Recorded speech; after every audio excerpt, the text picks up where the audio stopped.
Stephen King once wrote that nightmares exist outside of logic, and there's little fun to be had in explanations. They're antithetical to the poetry of fear.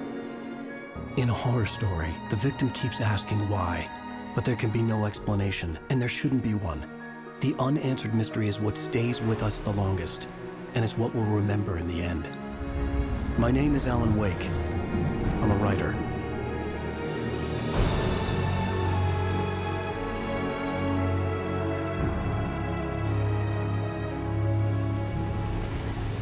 I've always had a vivid imagination, but this dream unsettled me. It was wild and dark and weird, even by my standards. So yes, it began with a dream. Following a typical nightmare pattern, I was late, desperately trying to reach my destination, a lighthouse. For some urgent reason, I couldn't remember. I'd been driving too fast down a coastal road to get there.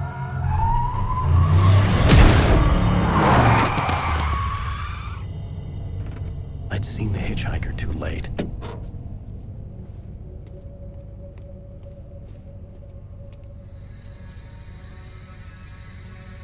He was dead. I was convinced they'd put me in jail and I would never see Alice again.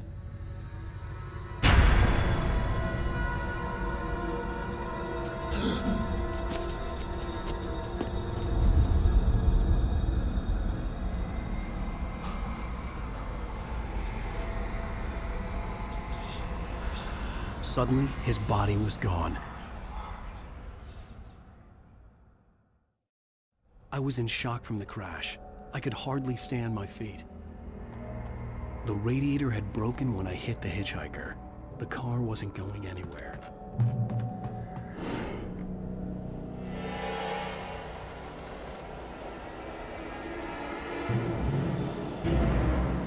You don't even recognize me, do you, Ryder?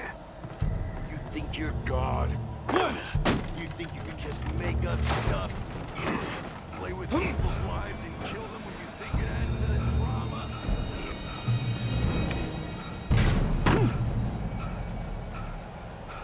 You missed your deadline!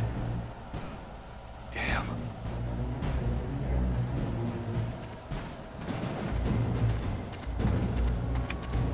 You can't stop me! How does it feel to die by the hands of your own creation?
I was trapped. There was no way out.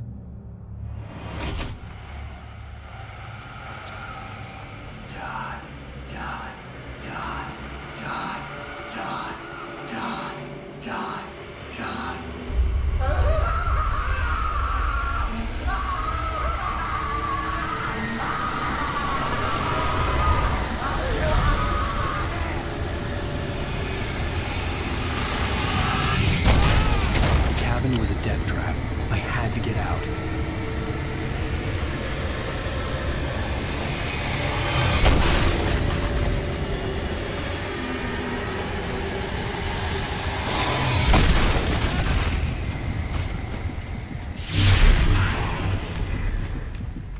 follow the light.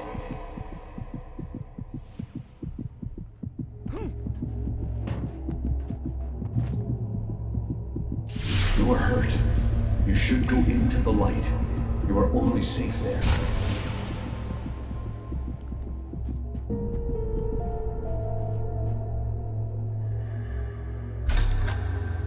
Well done. I have something important to tell you. It goes like this. For he did not know that beyond the lake he called home lies a deeper, darker ocean green, where waves are both wilder and more serene. To its ports I've been. To its ports I've been. Do you understand? No. Follow my light.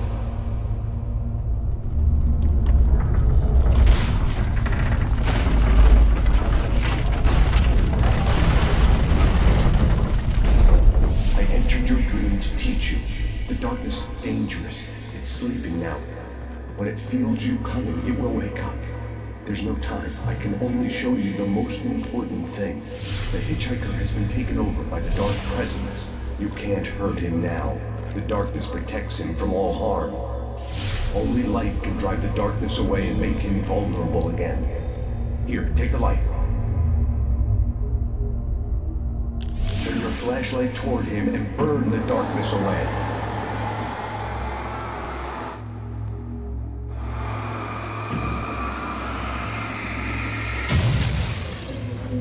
You did it. Now the darkness no longer protects him, but it's still inside, controlling him.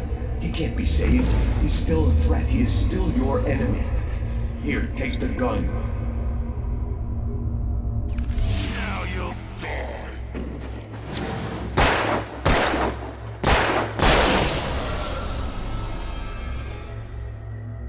Good. You've done well. Remember what I've taught you. That is all. I will give you back your dream now. In the nightmare, a terrible darkness was taking over the world. The lighthouse was the last safe place on Earth. You made me this way, and now I'm gonna kill you.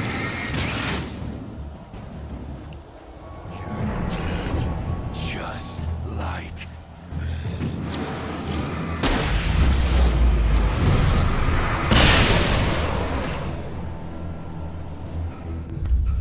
I can keep this up forever!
Baby, just another nightmare. Everything's fine. You dozed off. Right. Anything more than dozed off would be news for everyone. Cheer up, handsome. We're here.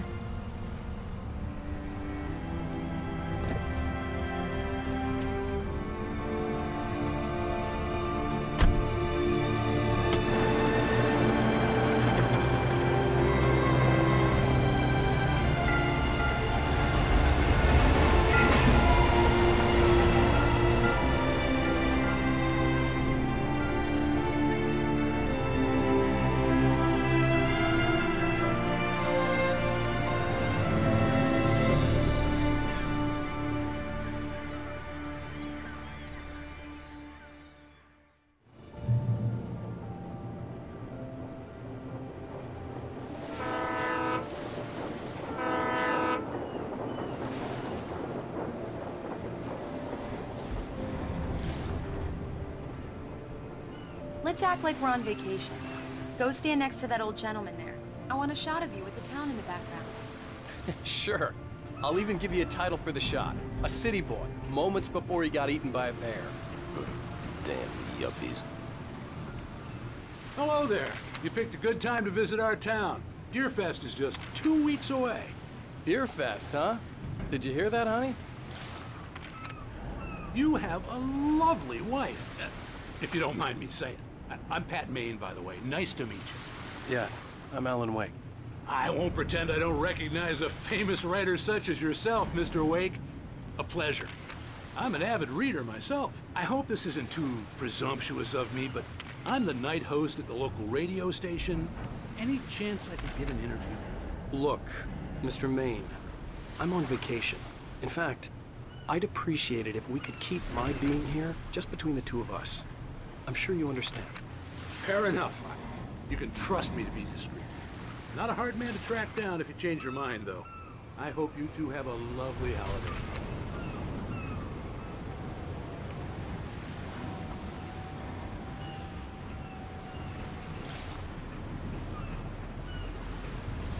Very nice. I got a couple of really good ones. And I see you made a friend. That's cute. Right. Yeah? Hey, bestseller. How's my favorite writer? Are you there yet? Barry. Yeah. We just got here. Are the locals giving you trouble? Just say the word and I'll hop on a plane and come make sure that you're left alone, Al. No, Barry, we're fine. Great, great. Just want to make sure you can relax and recharge. So, how is the place? Has it gotten your creative juices flowing? Barry, we're just settling in. Okay, Al. I'll call back later to make sure you're doing okay. And you call me if there's a problem, okay? Okay. I'm just looking out for you, buddy. Talk to you later. I love you too, Barry. You know he's going to be calling you every 5 minutes. Barry is Barry. I can always turn off the phone. What did I tell you? Text message from Barry. He says hi to you too. Alan, we're here. Come on, let's get back to the car. We need to stop at the local diner to get the cabin key from the landlord. A Mr. Carl Stuckey. He's waiting for us. I'll go fill her up while you get the key. I'll pick you up here in, say, 15 minutes? Sure. Alan, thank you for coming here with me. I love you too. Go on. I'll promise to behave.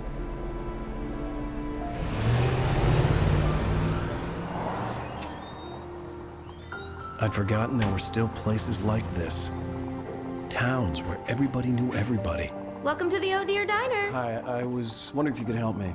I'm looking for... Mr. Wake. Alan Wake. Oh, God! I am your biggest fan. I know people say that all the time, but I really am. I'm glad to hear that. Rose. Rose, I'm looking for Mr. Stuckey. Carl Stuckey? Carl? Of course, Mr. Wake.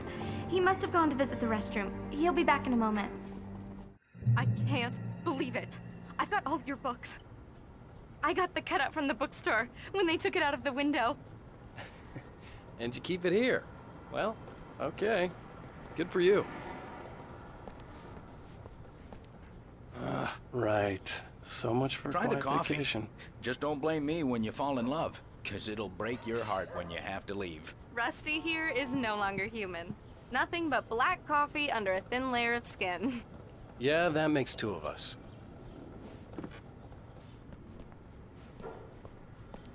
Are you staying long, Do Mr. me a Wake? favor, Sonny. I could really use a tune right now. Coconut, number 6 in the jukebox. I'd do it myself, but both of my legs have gone to sleep. Bad circulation. Yeah. Are you serious? Coconut again? You disgust me. Call yourself a rocker. Unbelievable. Ha! It does that. Get stuck. Yeah, you need to give it a good solid whack.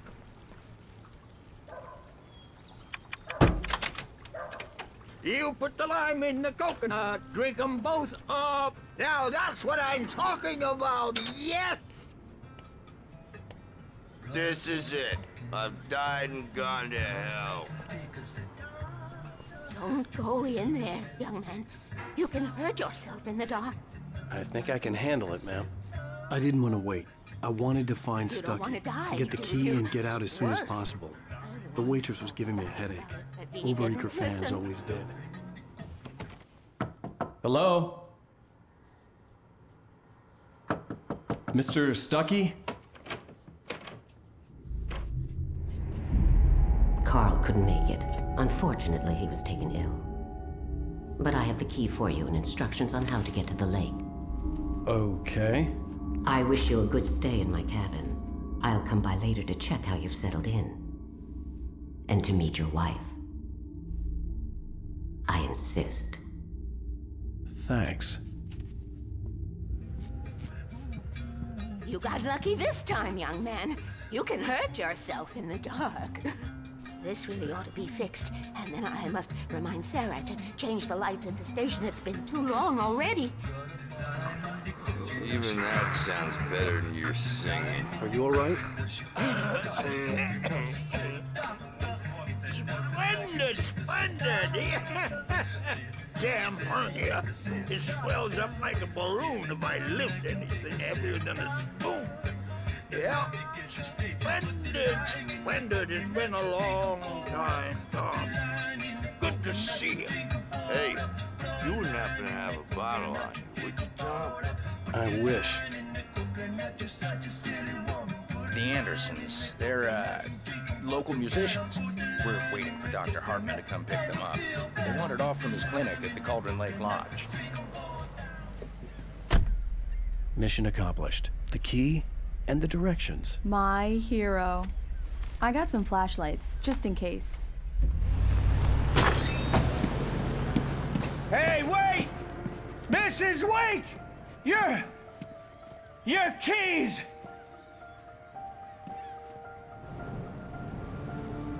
That diner was a real nut house.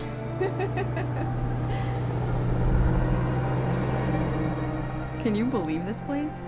This would make a wonderful setting for a book. We're supposed to be on vacation, Alice. I'll figure it out when we get back home. Okay? Okay. We can talk about this later. Bad man here on PBFF. I didn't want to talk about it. I wanted to bury my head in sand. Here's another one of my favorites to go with it. Once upon a time, I was a successful writer, but that was a long time ago. I hadn't been able to write a word in 2 years, not since my last book. And now the weather. It's gonna be a clear night, so you folks in the big city might want to look up every once in a while, see those stars winking down at you. It gets pretty dark out here, but they'll light your way.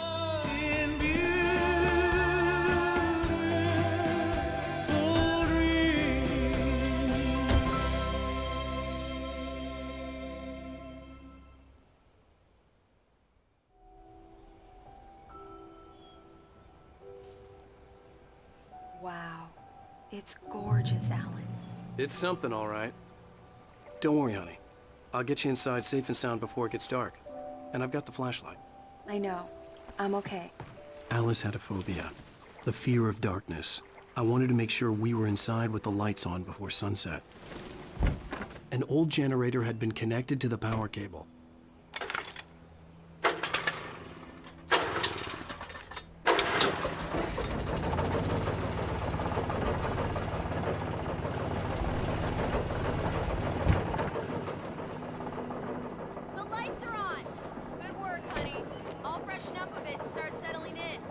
Okay, I'll look around a bit. Sure thing. Have fun.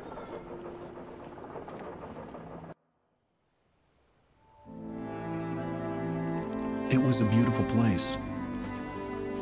I told myself I could rest here, sleep here, and forget about my work.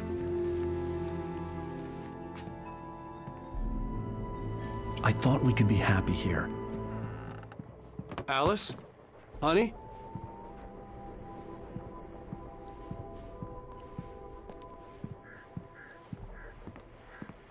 A shoebox filled with books by Thomas Zane sat on the shelf.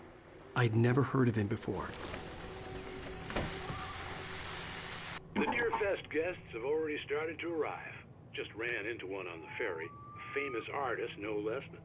We'll see if we can rope him into an interview later on. Now, let's go to the phones. Caller, you're on KBF-FM. Hi, Pat. It's Rose. Why, hello, Rose. What's on your mind? I know who that famous artist was. It was Alan Wake, wasn't it? He's my favorite writer. Well, Rose, I just saw him at the diner.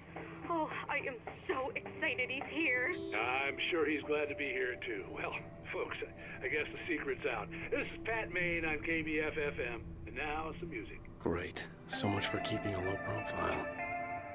The old door had played a trick on me. Alice wouldn't have come out in the dark.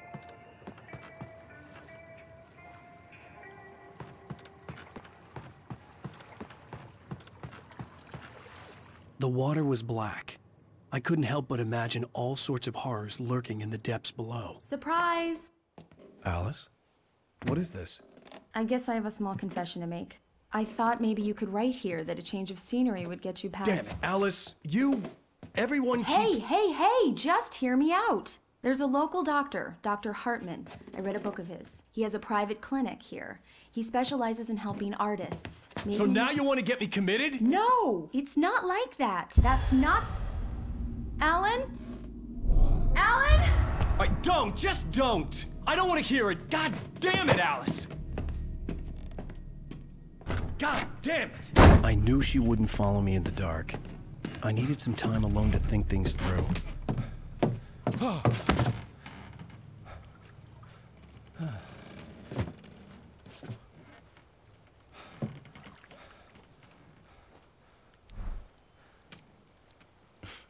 Damn it.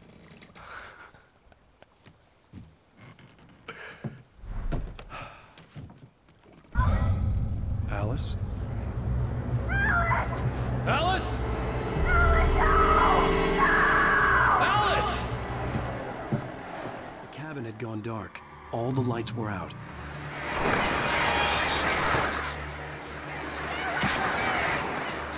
What the hell? Alice? Alice?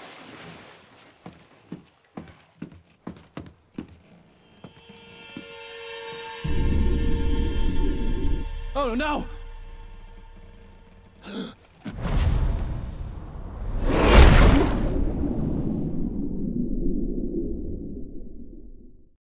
Keep going. Wake up. Alice?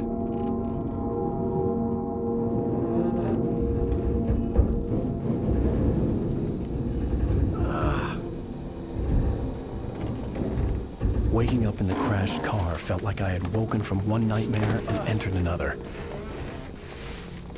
I couldn't remember how I got there. All I knew was that something terrible had happened to Alice. The phone was dead. I'd have to find help on foot. Among Alice's things was a book, The Creator's Dilemma, by a Dr. Emil Hartman.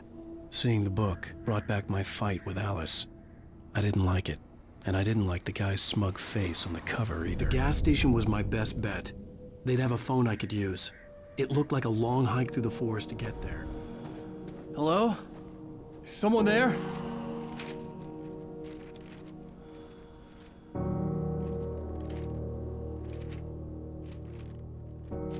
The loose sheets of paper were pages from a manuscript entitled Departure. That was the name I planned to use for the next novel I had never gotten started. I was named the author. I hadn't written it. I couldn't remember writing it. In the scene on the page, the hero was attacked by an axe murderer in the woods at night. Anybody there? Please, I've been in an accident. Anybody there? Please, I've been in an accident. Hey! Hey, you! Phil! There's been an accident. I need help. Listen, Deposit. I need to... Premium cabins for rent in... Oh, hell. Carl Stuckey. Pleased To meet you. Non-refundable reservation deposit required. Fair and square.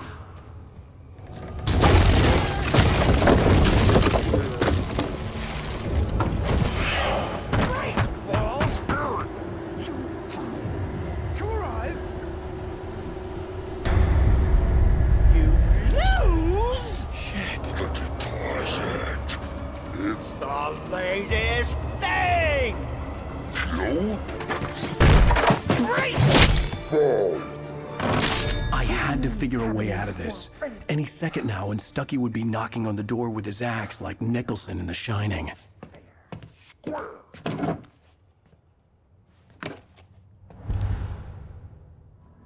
During your trying, it's the latest thing. Incontestably proven health benefits let you kill with one stone. You can see the sights and keep those cholesterol levels. Great Falls Sheriff Station. Oh, man. Hello? Hello?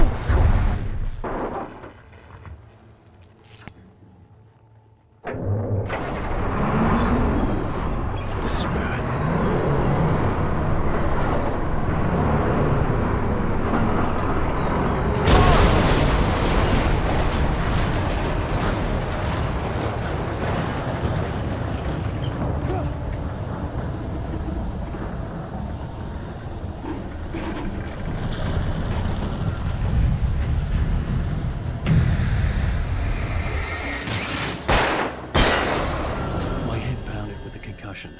I'd never fired a gun outside a shooting range, and now I just killed someone. Or something. There were no bodies. They just disappeared. If I was dreaming, it felt real enough to make me sick. The dark forest was the last place I wanted to go, but I had no choice. I had to get to the gas station. Eerie hand-painted graffiti was revealed by my flashlight. Someone had hidden a chest of supplies near.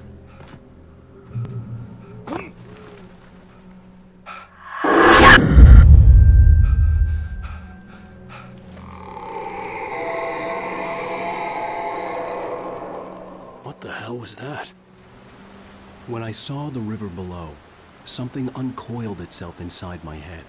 I realized that I'd have to find a way across. I didn't even want to look at the water.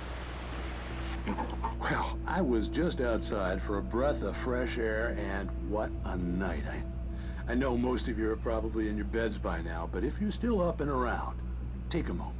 Step outside for a spell and breathe in deep. The weather is absolutely still. The sky is crystal clear. It's like the forest is quietly breathing along with you. As you listeners know, I'm a night owl, and it's on nights like this I wish I wasn't cooped up in the studio. Makes an old man like me wish I could just roam wild. But here I am, and who'd keep you company all night long if I weren't? It looks like I'm not the only one staying up late. Caller, you're on the air. Hey, Pat, it's Maurice Horton. Hello, Maurice. What are you up to? Well, I was just taking Toby on his walkies. Oh, isn't it beautiful out there? Sure, but Pat, the reason I called is that Toby heard something rustling in the undergrowth and took off after it, and I couldn't find it. Probably a rabbit. Sure. Toby loves rabbits. Well, sure. Anyway, I figured that, if anyone runs into Toby, they could grab him. My number's on his collar. And Toby's a friendly dog? Toby loves people. Usually he comes back, but we were pretty far from home, and it sounds like he went pretty wild there. Great dog, but he's just too dumb for his own good. Well, Maurice, it's out there now. Hope Toby comes home soon. Yeah, thanks, Pat. You have a good night now. Science. It bestows immortality on those who advance it to elevate all of mankind. Newton, Einstein, Sagan, princes among men. But the price for such a legacy is steep indeed. In Night Springs. Tonight's episode, a quantum suicide. If our lives are already written, it would take a courageous man to change the script. Having called a press conference, Dr. Barclay Colvin is about to demonstrate that very courage. Ladies and gentlemen of the press, I am Dr. Barclay Colvin, and I'm glad so many of you could join me here at the Moorcock Institute. Tonight, I'm going to give a practical demonstration of the many worlds interpretation. As you can see, this is a loaded 9mm pistol. It shall be part of a thought experiment. And now, a real experiment. known as a quantum suicide. Did he say suicide? Is that a real gun? He's kidding, right? Please, please, stay calm. There is no risk. Observe what occurs when I place the weapon against my own forehead. Now, you might think this round is merely a dud. Not so. Observe the flower pot. And yet, I myself cannot be harmed with this gun. With each pull of the trigger, 2 new realities branch off. One in which the weapon didn't fire, and one where it did. With my machine here, I have ensured that this reality is always the former. I have bestowed upon myself quantum immortality. Under no circumstances can this gun kill me. So wait. What you're saying is that every time you pull the trigger, in another reality, you die? Yes, of course, but that's completely trivial. There's an infinite number of things that could happen at any moment, and they always do happen somewhere. The point is, this one thing did not happen here. You're insane, Colvin. Insane? Insane?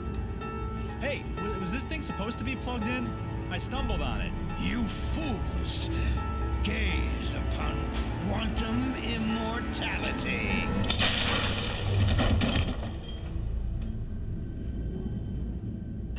Poor Dr. Colvin, felled by his own hubris or the ignorance of the masses.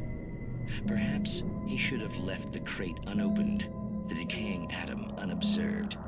Curiosity often kills the cat. In Night Springs.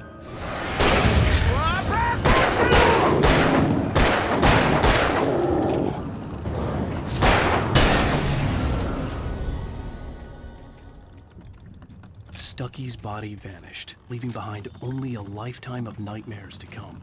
Assuming I'd reached the lights of the gas station alive, I recognized the parade float I had seen in Bright Falls when I first arrived with Alice. After the insanity I had just experienced in the darkness, the lights of the gas station felt comforting. At least for a moment, the sane world reasserted itself. The Deer Fest had been 2 weeks away when we arrived. If the day count on the banner was right, I was missing a whole week between the night we got here and now. The garage was a mess. It looked like someone had trashed the place, or that there'd been some kind of fight. I'll keep writing. Outside, there's only darkness. Outside the cabin, outside the story, there's only darkness. I can feel her presence in the dark. Just now, I could smell her perfume in the room. I'll reach her, I'll fix it up. I'll bring her back. The story will come true. If I stop, she's lost. I don't believe this. It'd been me on the TV, talking crazy. Was I losing my mind? Bright Falls Sheriff Station.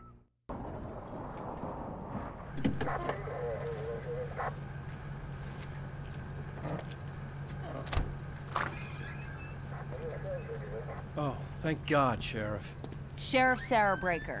You are... I'm Alan Wake, but listen. I was in a car crash. My wife, Alice, she's missing. Calm down, Mr. Wake. We were staying in a cabin on the island, on Cauldron Lake. There's no island on Cauldron Lake. Not since the big eruption in the 70s. Please, I can take you there, okay? You look like you've taken a pretty bad knock to the head. Are you okay? Listen. We'll figure this out. Please get in the car. We'll swing by the lake and then we'll go to the station, okay? Mr. Wake, have you seen Stucky, the guy who owns this place? I realized I couldn't tell her what had happened in the forest. She wouldn't have believed me. And then she wouldn't have helped me with Alice.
Honey, I'm home. Back here, sweetie. How was it? Worst weather I've ever seen. You should put some coffee on. It'll warm you up. Coffee's on. Great, thanks. I'll need it if I'm gonna finish this by tomorrow. Oh, hey, I just finished those cover mock-ups. They're on your desk. Tell me what you think. No kidding. I didn't think you'd get them done this quickly. On occasion, I can perform all sorts of miracles, my dear. Oh, really? Well, you seemed to think so last night. These look really good. Oh, sure, until Barry gets his hands on them. Which, by the way, will happen over my dead body. The last time was the last time. Oh, and speaking of Barry, he called. Alan! Alan, please check the fuse box. I'm right here. I'm on it, honey. Please hurry. Honey, it's a power outage. I've got the flashlight. Okay, hi. You okay? I'm sorry. It just really spooked me. Don't worry. We'll just break out the candles. I know it's stupid, but it's just... especially when I'm not prepared for it, you know? It gets to me. I love you. Tell me a story, writer. Okay. I used to have these nightmares when I was a kid. The dark really spooked me, too. When it got really bad, my mom gave me this old light switch. She called it the clicker. The clicker, huh? Yeah. If I ever got scared of the dark, I could just flip the switch and a magic light would scare the monsters away. Oh, sure. Here it is. Alan. Maybe it'll help you, too. Yeah, nice story, writer boy. You made that up right now, didn't you? No. Seriously. I love you, even if you are a liar. Thanks for this.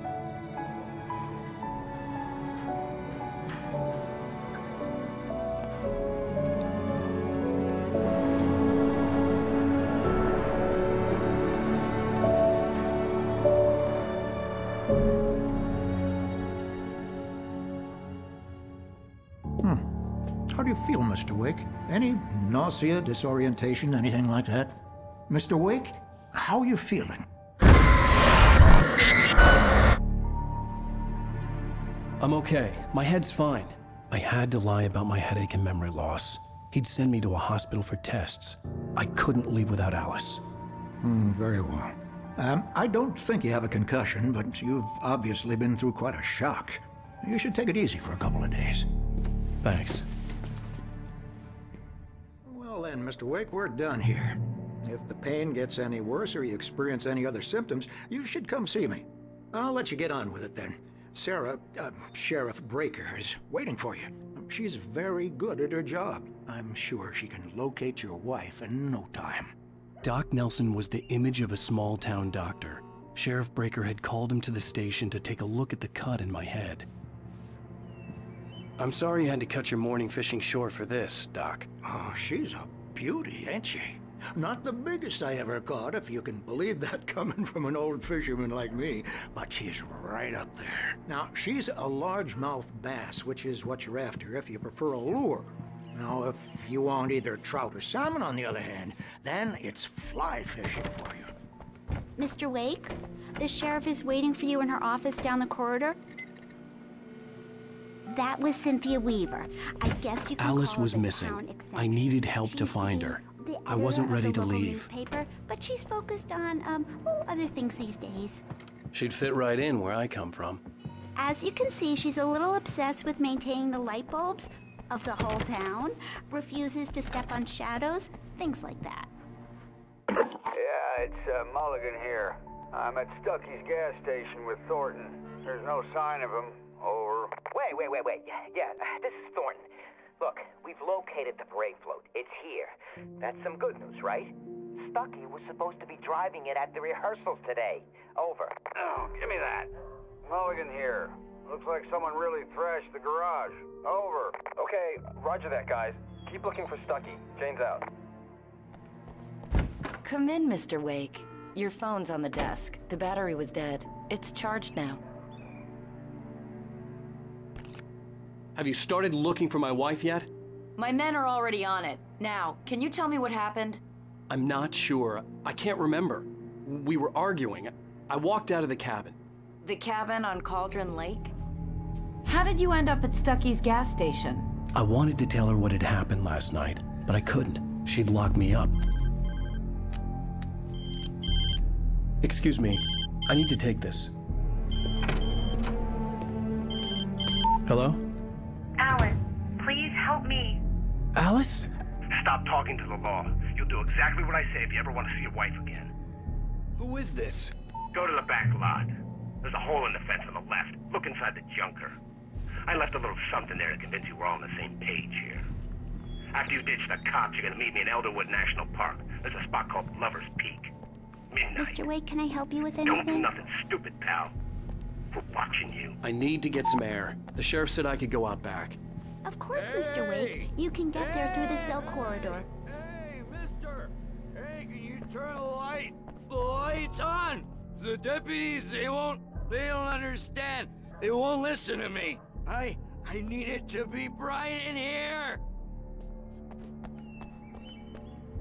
Thank you, man, thank you. Hey, you're all right.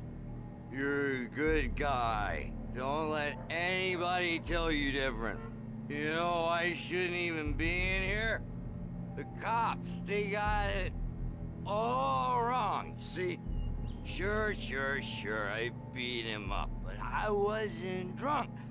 I mean, I wasn't drunk at the time. I only got drunk afterward. Okay, listen, you gotta listen carefully now. Here's the kicker. That wasn't Danny. No, sir. It only looked like him. You wanna know who it really was? I'll tell you who it really was. It was a goddamn space alien! I know it sounds like something that a drunk would say, but believe me, I wasn't drunk then. The early morning light hurt my eyes and made my head ache. The man on the phone had said, go through the fence on the left. Well, folks, it's been another long night, and it's about time for me to sign off for a while. God knows I need my beauty sleep. Just one more item before I go. It's been a busy night for the sheriff's department. We've had a few broken windows, even a report of shots fired on Main Street. Deputies Mulligan and Thornton had to deal with two intoxicated young men who were celebrating the completion of their Deerfest float. Now, folks, we get this every year. I know it's exciting that the big day's almost here, but let's save it for the party and leave the gunplay for the shooting competition, huh? There's no point in getting all worked up yet. Alice's driver's license had been placed on the front seat. The caller meant business. Barry? Ow! Thank God! Where the hell have you been? I've been trying to reach you for a week, you and Alice. I've been worried sick. I flew out yesterday. I'm here in Bright Falls. Barry, listen to me. I'm at the sheriff's station. Come and get me. I can't talk now. Al, what the hell is going on? I had to get the sheriff to let me go. I needed to get to Elderwood National Park to meet Alice's kidnappers. A writer is a light that reveals the world of his story from darkness, shapes it from nothingness. The way a sculptor carves a statue from a block of granite. If I stop, the world I'm making dies. Darkness will reclaim it. It's a long, hard journey into the dark. Alice's life is at stake, but I can't think about that, or I'll lose it. The dread lingers at the edge of perception. I'll push on. Anything is possible here. I'll write the story. I'll save her. Marvelous, Sarah. I just wanted to settle all the damage the Anderson brothers might have inadvertently caused on their recent and regrettable little outing. They are not accountable for their actions, of course. Are you feeling any better, Mr. Wake? I'd like to leave. Am I free to go? Well, we still need to talk about... Am I under arrest? No, of course not. But I need to know where you'll be staying so I can get in touch with you. I'd avoid the motel. The Majestic is known for its roaches. The cabins at Elderwood are pretty nice, though. That sounds perfect. I'm Dr. Emil Hartman. I'd like to invite you to stay at Cauldron Lake Lodge. Did you talk to my wife? I had the pleasure of discussing your situation with her on several occasions. Did you set something up with her? I invited her here. My clinic is a place where... Oh, hey! Oh, my! take it easy. Hey, nobody move. Get your hands off of my client. Who are you? I'm Barry Wheeler, his agent. If you have business with Mr. Wake, you talk to me.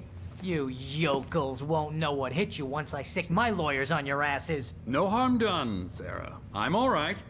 I don't want to press charges. Mr. Wake, my offer still stands. Get me out of here. What the hell was that about, Al? We don't need a replay of that thing with the paparazzi. I thought they were gonna lock you up.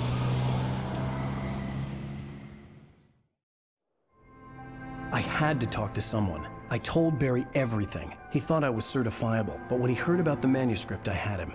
The fact that I'd written something, even if I couldn't remember it, was enough for him. He smelled money. And he believed that Alice had been kidnapped. Anything beyond that was another story. I had a midnight appointment with the kidnapper in a place called Lover's Peak, somewhere in Elderwood National Park. The plan was to rent a cabin. I don't like it, Al. I don't like any of it. It's not good. In fact, it's the absolute opposite of good. Mr. Wake! Barry, you found him. Hi, Rose. Oh, wow. I was just thinking about you, too. Great. I was just bringing Rusty some coffee. He's on the balcony, looking after Max. Poor thing. I really need to go. Great to see you again, Mr. Wake. Later! Who's Max? What an airhead. Jeez, Mr. Takes a swing at everybody. This is not her fault. She's a very nice girl and, more importantly, a fan. She even has a fan site dedicated to you. And she was very helpful when I was looking for you. Seriously, Al, what you were saying in the car, just listen to yourself. What, you shot a guy and his body just disappeared? When was the last time you slept? What, are you high? Have you been drinking? No! Look, Barry, I'm missing a week, and someone's got Alice, and everything's just... Do you understand what it sounds like when you say stuff like that? Don't get me wrong, it's a good story, could be a bestseller. But when you start confusing fiction with reality, you're buying yourself a ticket to the funny farm. Wait here. Easy there, boy. I'm almost done. Hey, Rusty, right? You rent cabins. Oh, Mr. Wake. I'd shake your hand, but mine are kind of full here. Actually, I'm sorry about this. Would you mind grabbing the registration form from the desk? It's just across from Bucktooth Charlie. Seriously, Al, you can't just go and meet a kidnapper. Those situations always end up in disaster. You gotta talk to the cops. She's my wife, and it's my call. Can we talk about this later? No, this whole thing... Listen, you hit your head. I mean, geez, Al, come on. You gotta understand how crazy all this sounds. If you're trying to pull a joke on me, freak me out, it's working. Ha ha, let's have a laugh on Barry. Well, you had me going there real funny, Al. You can quit it now. I think this is the form you wanted. And here are the keys. Okay, you're all set, Mr. Wake. Glad to have you staying here. Thanks. Can you tell me how to get to Lover's Peak? Oh, sure. It's at the end of the nature trail. Just follow the paths, you'll get to it eventually. It's an easy walk. Nice spot, too.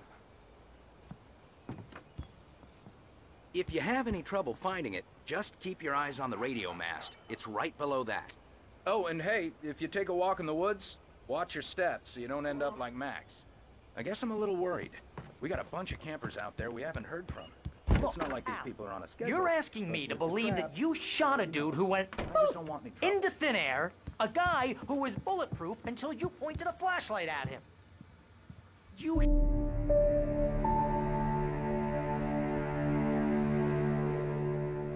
That's just crazy talk, Al. Al? Al?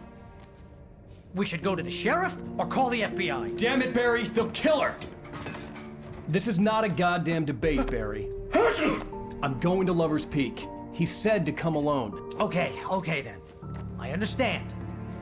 You're my best friend, and I'm worried that you're not right in the head.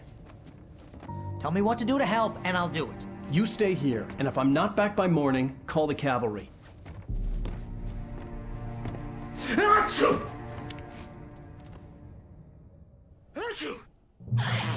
Just be careful with the natives, Al. These yokels are dangerous. Everybody hates a tourist, or it'll be Deliverance all over again. Achoo! Bless you. I knew I should have gone to the cops. This wasn't the smartest thing I'd ever done, but I was still angry with Barry for trying to talk me out of it. These people had called me right in the sheriff's station. The cops wouldn't scare them, and they had Alice.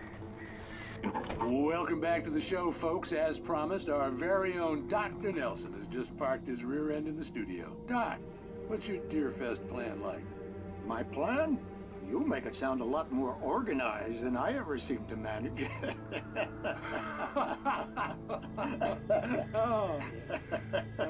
No plan, really, just taking the atmosphere. I'm getting a little too rickety to do much more than that, you know. Oh, tell me about it. No sack race for us older gentlemen, huh? Yes, exactly, Pat. But I'm gonna check out the parade, of course. And I'll be one of the pie contest judges, too. Well, that takes a different kind of constitution. Oh, yeah, it's my kind of exercise. Now, Doc, seriously, you're in pretty good shape, though. You're the outdoors type. I know for a fact you're an avid fisherman. That's right. Matter of fact, just caught a heck of a largemouth bass early this morning. But you're not taking part in the fishing contest? No, not this year. See, Pat, I'm just not that competitive anymore. Now I just like to take my time and enjoy the peace of it. It's no fun if I need to worry about what I'm catching, you know? Well, considering your track record, the participants are probably pretty happy you feel that way. Well, Pat, that's kind of you to say.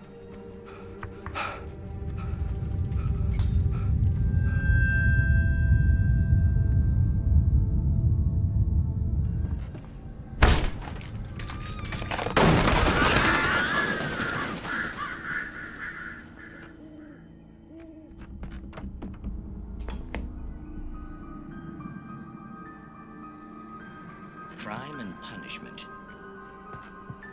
The cancer and cure of civilization. But some crimes are impossible to punish, especially in Night Springs. Tonight's episode, The Man in the Mirror.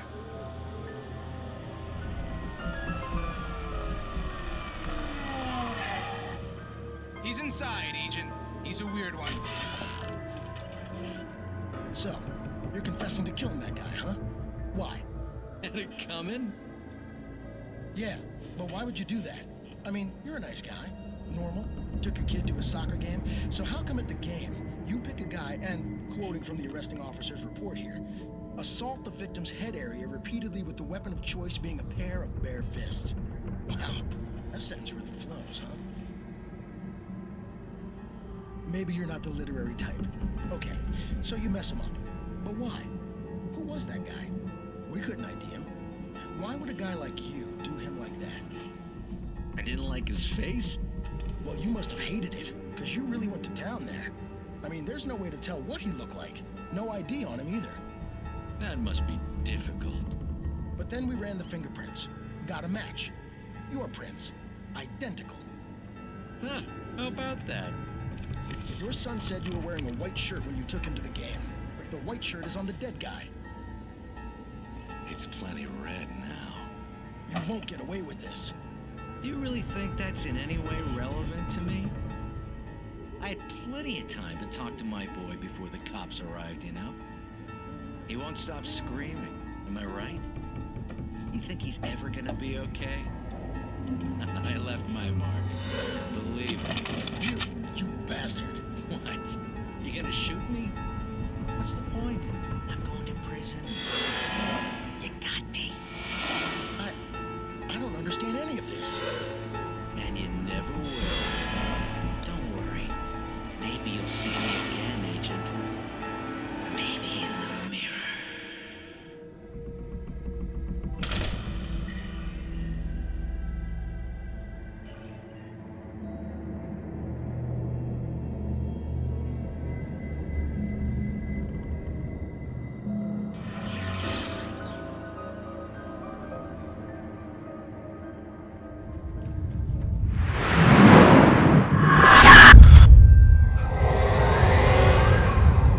vision left me weak. This was no head injury.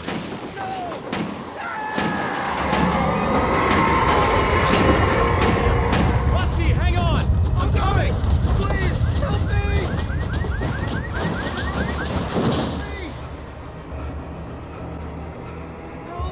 Help me! Can you hear me? Anyone! Please, help! Help me! Hello? Back here! I'm back here! Hey, please help! Mr. Wake? Oh, hell. It happened just the way it was on that page. I found. Came true. It knew. So dark. It'll come back for me. You must... The lights. In the office. I have the key. Okay, Rusty. Hang on. I'll be right back.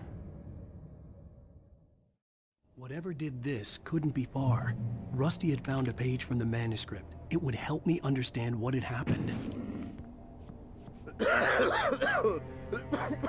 The only way to make sure that Rusty was safe was to get the power running and the lights back on. I was too late. Someone had destroyed the circuit breaker. There was no way to get the lights back on. Rusty! Rusty! Hunting licenses.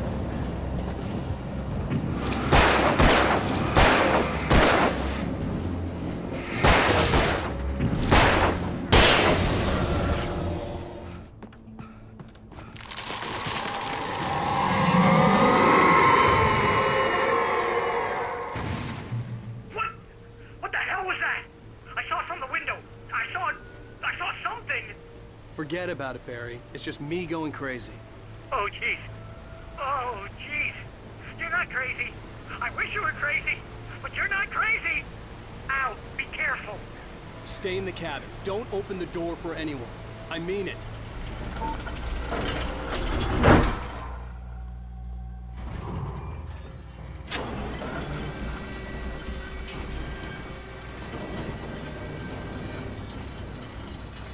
Shit.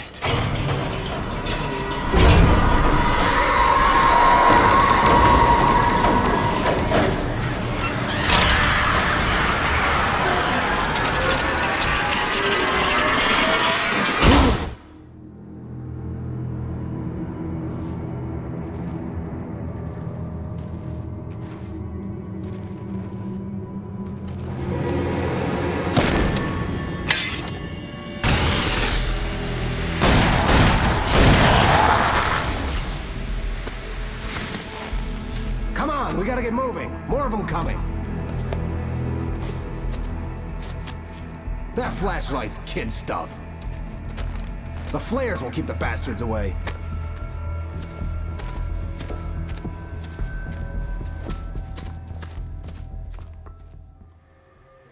You can see them too? Hell, of course I see them. Come on, we gotta move. Why? Because that's the way the story goes. Yeah, but... Let's move! I lost my gun back there. Oh, I've got a gun. Just keep that light steady on him. It took a moment, but then I recognized him. He'd been on the ferry when I first arrived here with Alice. He knew my name. We were headed in the direction of Lover's Peak. There was no way this was a coincidence. Lover's Peak, right up these stairs, Wake. Use the flares from the emergency box to hold them off while I get these boards off. Give me the gun.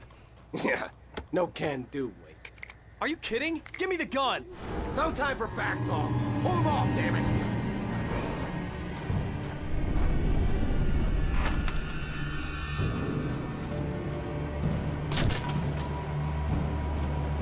Just a little longer. Scare them off. Let's cut the act now. Where's my wife? I knew you were gonna say that. I read it all before. You're a hell of a writer. Congratulations. You're gonna bring about something glorious and terrible once we get you some proper editorial control. What the hell are you talking about? Where's Alice? I want the entire manuscript, or she's gonna suffer bad. You touch her, and I'll...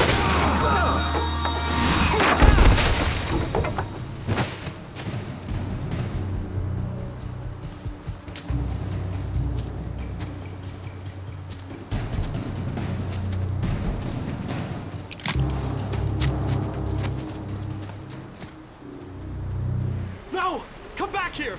I swear I'll kill you if you hurt Alice! Do you hear me? Come back here! He had Alice, and he wanted the manuscript because he thought it held some magical power. But I had no manuscript to give him. I had to get back to Barry and figure out my next move. I had heard the plane fall. It made no sense.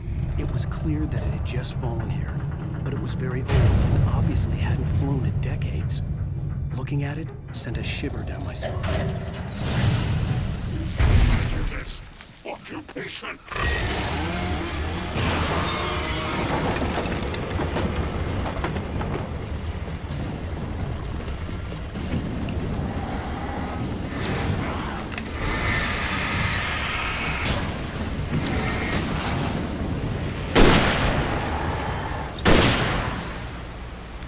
Barry? Ow! The porch is covered with birds. They've got all Hitchcock on me. Stay out of sight. I'm on my way. Don't open the door. What, am I crazy? Stay hidden. I'll be there soon. Just make sure you keep the lights on. A story is not a machine that does what you tell it. A story is a beast with a life of its own. You can create it, shape it, but as the story grows, it starts wanting things of its own. Change one thing and you set off a chain reaction of events that spreads through the whole thing. The characters have to be true to themselves. The events need to follow a logic that fits the story. A single flaw and the magic is gone. The story dies. Alice dies.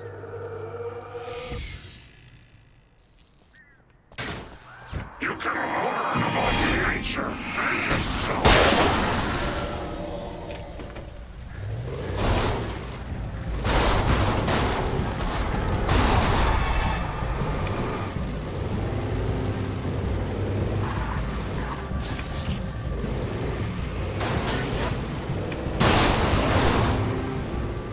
Kidnapper. You son of a bitch! Where's my wife? Enough horseplay, Wake. You deliver the manuscript, and you can have your woman back. Simple as that. I don't... Listen. I'm gonna need time to finish it. I still need to write the ending. I need a week. It's not done? I need a week. 2 days. The old Bright Falls coal mine is nearby. You can find it easy, city boy. The main building, there at noon. You bring the manuscript, you'll get your wife. If not, well, get me? Yes, I get you.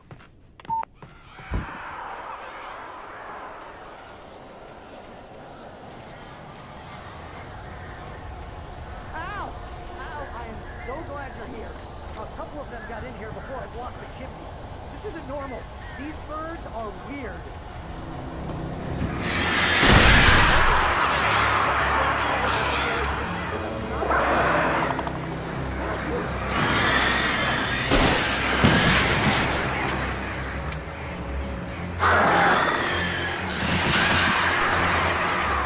Hey, Al.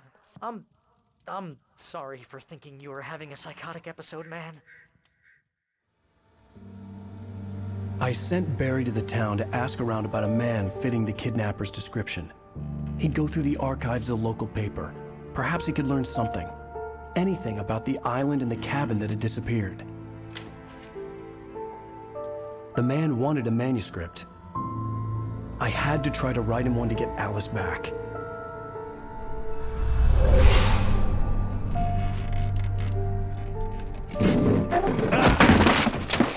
For me, the supernatural had always been nothing but a metaphor for the human psyche, a tool to use in writing fiction. Now, it was happening for real, and I couldn't put a single word on paper.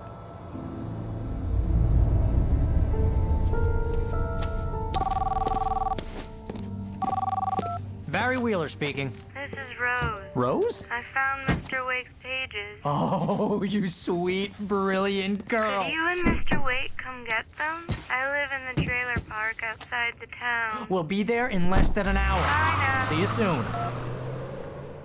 Have a great day. Hope you come back soon. Welcome to the older brother. Good.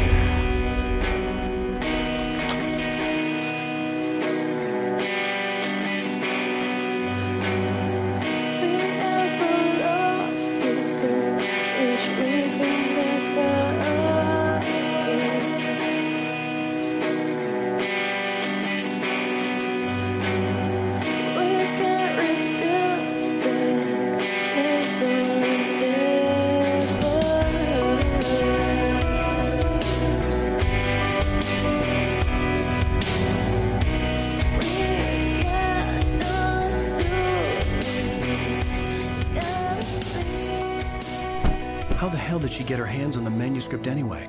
I don't know. She's resourceful. I told you you were too hard on her. Listen, I found out all sorts of interesting stuff while I was digging around. Yeah. Mr. Wake, it's Sheriff Breaker. We have an FBI agent here, Agent Nightingale. FBI? He's anxious to see you. You'd better come to the station. Okay, I'll be right over, Sheriff. Let's make this quick, huh? Help you folks? Name's Randolph. I'm the manager. We're looking for Rose. Works as a waitress down at the diner? Rose, sure. Nice girl. Who wants to know? I'm Alan Wake. The writer, huh? I heard on the radio you were visiting. Well, I'll show you her trailer. That Rose, she's a nice girl. Always pays her rent on time. As I was saying, Al, I found all sorts of weird stuff from the local newspaper's archives. This place is crazy.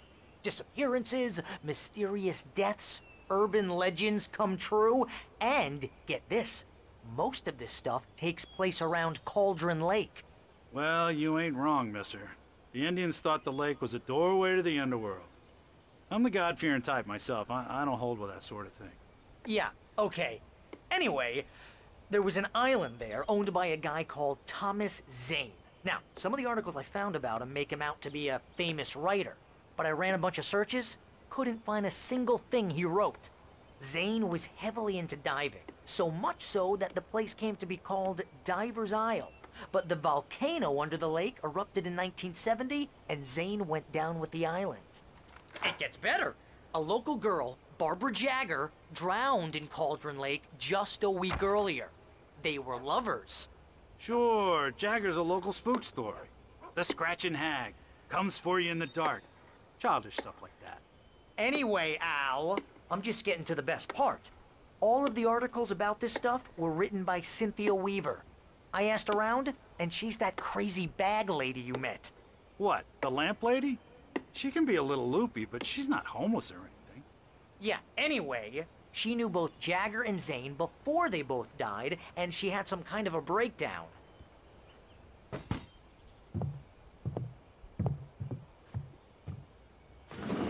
Welcome to... Oh dear, Mr. Wake. I'm so glad you're here. Rose, you have my manuscript? Oh. Oh yes. Yes. Please, come in. Hey, this is really good. Rose. Yes. My manuscript. I really need it. I understand. I know what you need. A muse to inspire you. Oh, for Barry. She doesn't have anything. Yeah, hey, Al? Al, what's... Oh... Barry! What? What?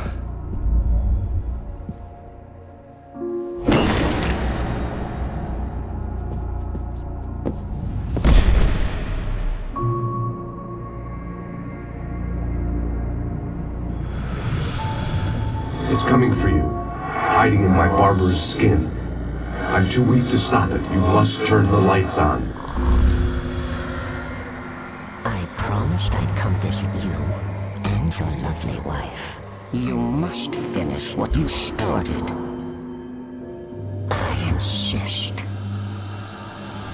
You must turn the lights on. Turn the light on. Back to work, boy.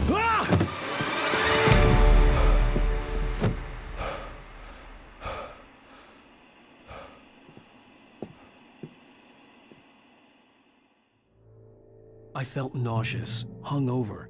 Only anger kept me going. I can't tell reality from dream anymore, but it seems I have an imaginary editor to help me. She's an old woman in a funeral dress. I call her Barbara Jagger. She's very strict. I'm writing faster and faster. My manuscript is being heavily revised. The edits are getting very aggressive, and each day there's less of me and more of her.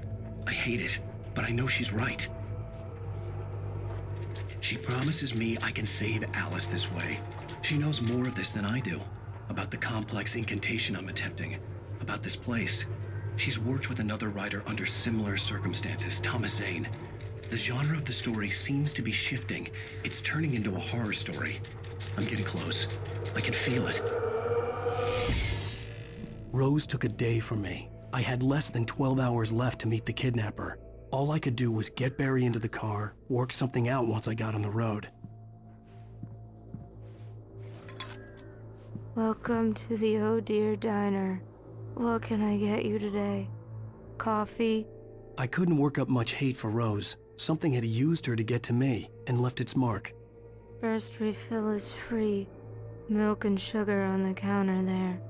Would you like to hear today's specials? Thank you. A nice day. Come back soon.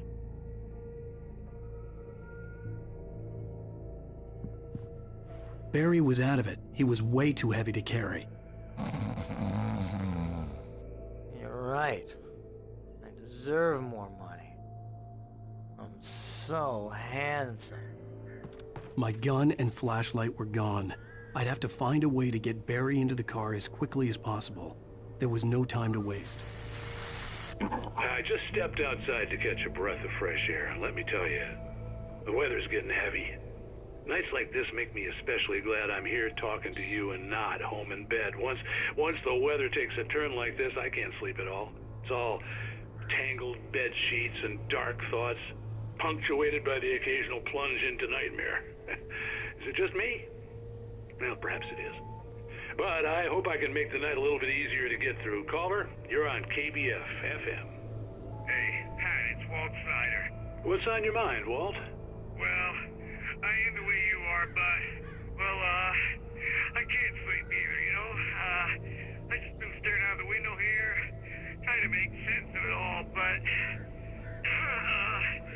I ain't been drinking either, you know, I just... Well, you sound like a man with a problem, Walt. I had argument with Danny, Danny, and, then I got in trouble with the law, and, I'm just, well... I heard something like that, Walt. Yeah, well, Danny's my best friend, and, they let me out on bail today, and now I'm just alone here at the window, waiting, man, and there's something in the air tonight, man. I was just outside looking up at the sky above our broadcast tower thinking the same thing. What are you waiting for, Walt? I don't know. Something's gonna happen. I think I better go. Well, Walt, maybe... No, thanks, Pat. Well, good luck to you, Walt. Hang in there. Let's take a little break, folks. This weather's really something.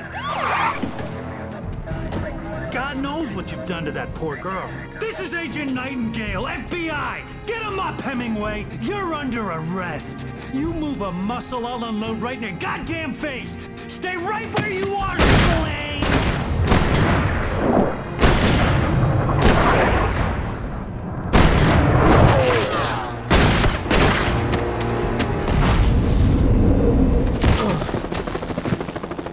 What are you? I'm standing right here, you goddamn maniac!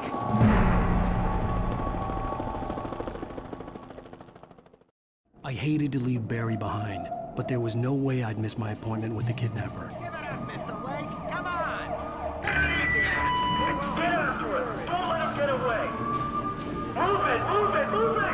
I'll have you shot.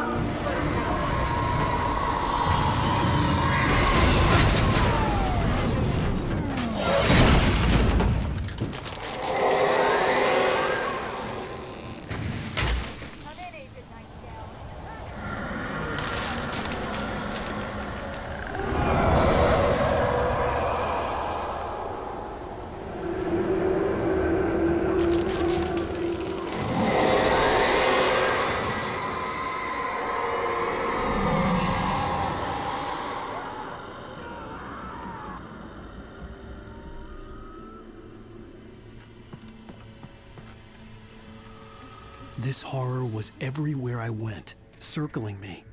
The cops didn't stand a chance. They were after a writer. not a monster.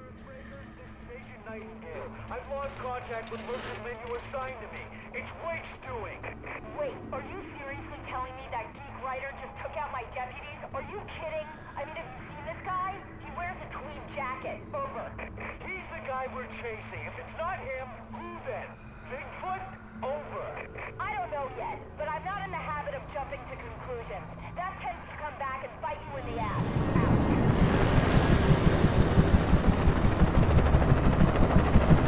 You on the ground. Hold it right there.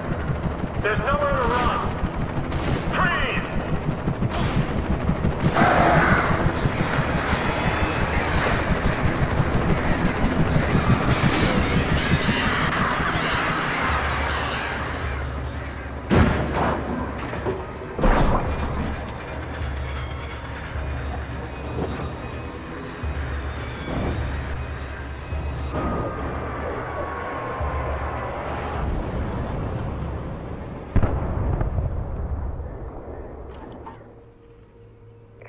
This is James. Mulligan, Thornton, come in. Over.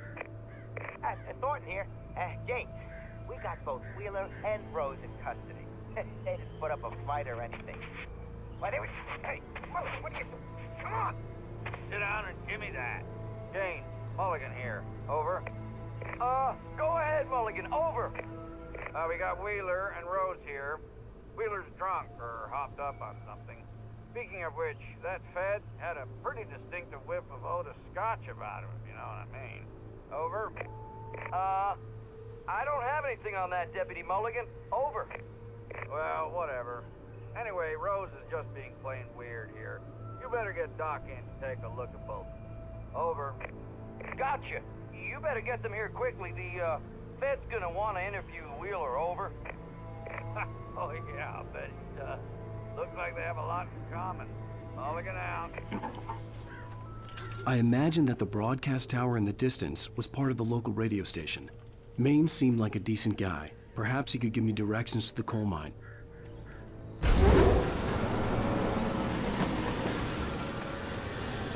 Unnatural shadows clung to the gate. The darkness that was after me was trying to stop me. I wouldn't get through without a light.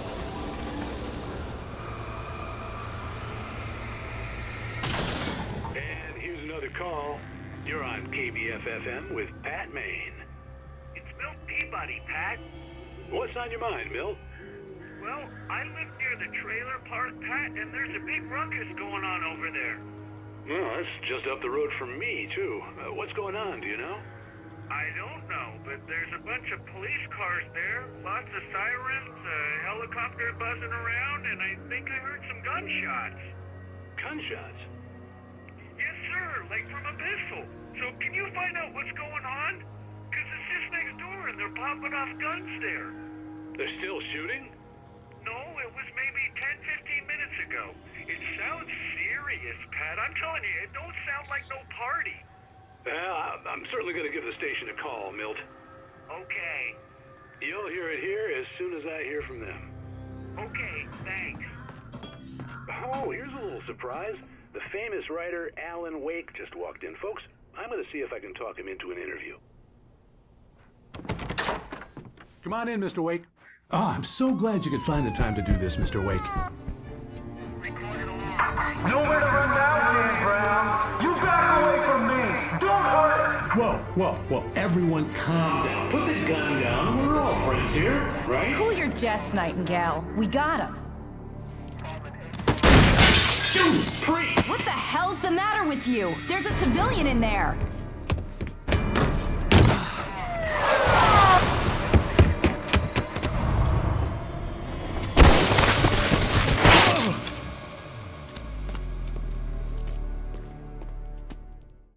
I'll get you yet, even if it kills me. You hear me?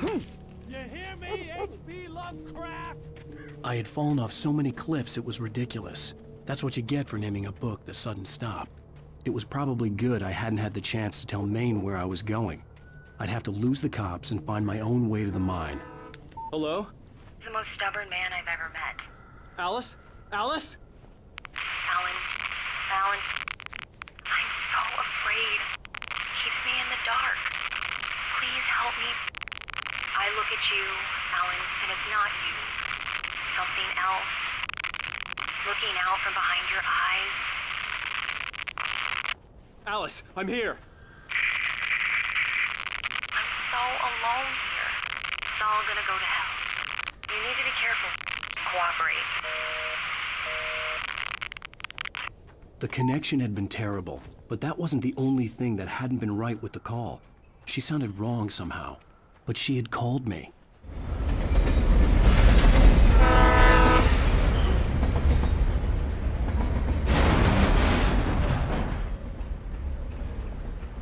The darkness that was pursuing me was growing stronger, and it was taking over everything in its path.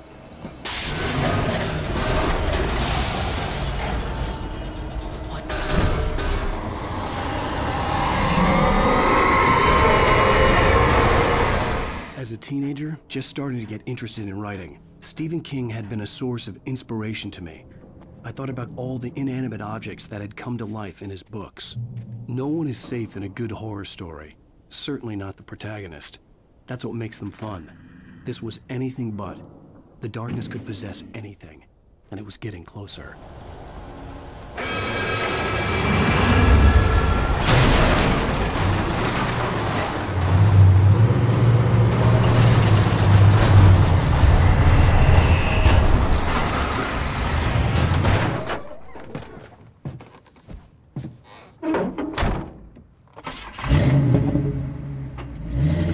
Never been this glad to see the sunrise. I had a couple of hours to get to the coal mine.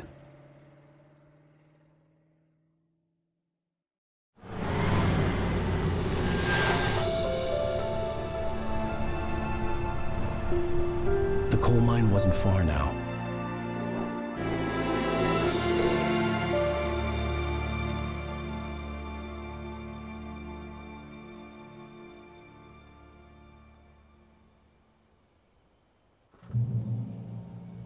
Today, I would meet the kidnapper, and he would give me Alice. I wouldn't give him any other choice. A drowning man will clutch at a straw. This is Pat Main, and you're listening to KBF-FM. Folks, I want to apologize for kind of abandoning you to that looping music track last night, but I was detained. You see, I encountered a big-shot G-man with an itchy trigger finger who could use a lesson in manners and a boot in the ass. Not necessarily in that order, either. Now, folks, I know I'm not being very informative here, and I apologize for that. I really should just keep quiet, but I'm just so peeved right now, because some people just shouldn't be carrying badges. And I'm just glad that our Sheriff Breaker was there to straighten things out. And if someone I met last night is listening, let me just say, I'm sorry if my mouth got you in trouble.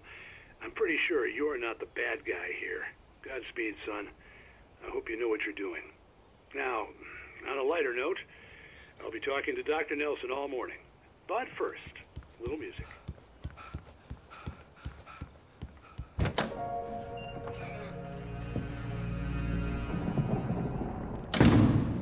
I didn't want to go outside.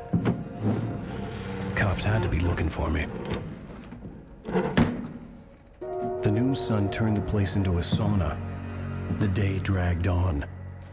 Different scenarios ran through my mind, ways of how I'd torture the kidnapper to get Alice back, or the different horrible things he could have done to her. I imagined her dead. I had no way of knowing she was still alive.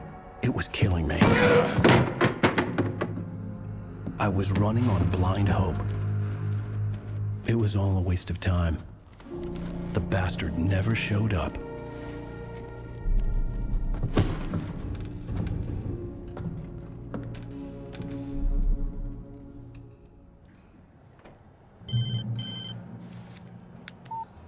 Where the hell are you? Change of plans. You know where Mirror Peak is? It's a big mountain north of where you are. You follow the path from the mine, you can't miss it. There's a lookout point there. I'll be waiting. I'm through being jerked around by you. You want to see your wife alive? Because if you do, you better watch what you say to me. Do we understand each other? I want to talk to Alice. Yeah, and I want the manuscript. Don't keep me waiting, Wake. Hello? Hello! Ah! I'm gonna kill him! I had to get to Mirror Peak.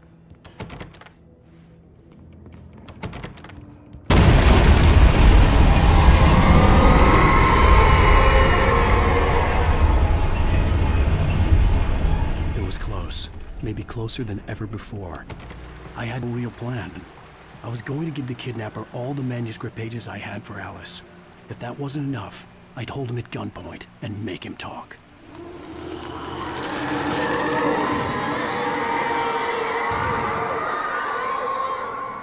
The dark presence was moving ahead of me in the same direction I was going. A cold feeling settled itself in the pit of my stomach. Was it going for Alice? Anything outside of writing is a struggle. I feel ill. I managed to make my way downstairs. There's a shoebox filled with books and papers by Thomas Zane. It's very hard to focus, but I managed to read some of it. He's a poet, and a good one. He writes of muses and creators summoning fabulous things from a magic lake, using his powers to shape the world of a realm of gods and dreams and demons, dark things that wait for a chance to slip through, wearing the flesh of men as disguise. Zane writes about himself, his girlfriend being taken over by a dark presence, about growing scared of the lake.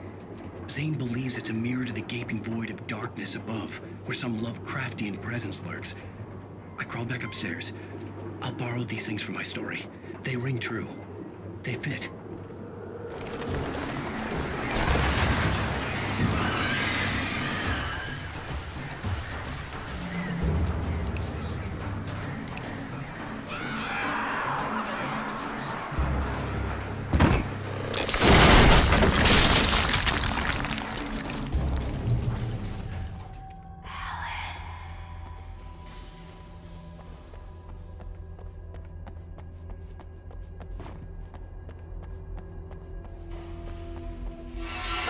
Without warning, the headache stabbed at my brain.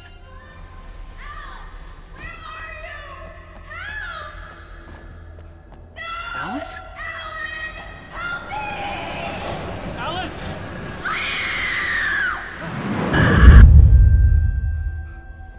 I'm losing it. I gotta get out of here.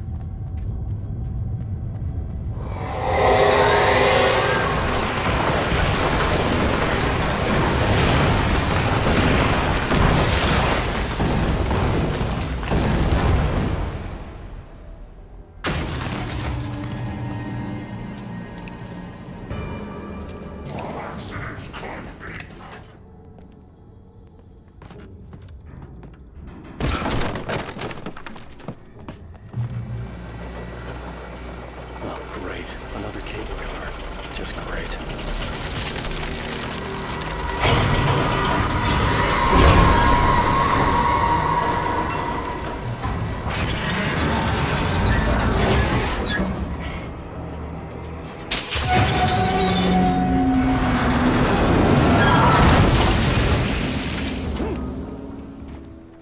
I could see Cauldron Lake. I thought I could make out the spot where the island and the cabin had been.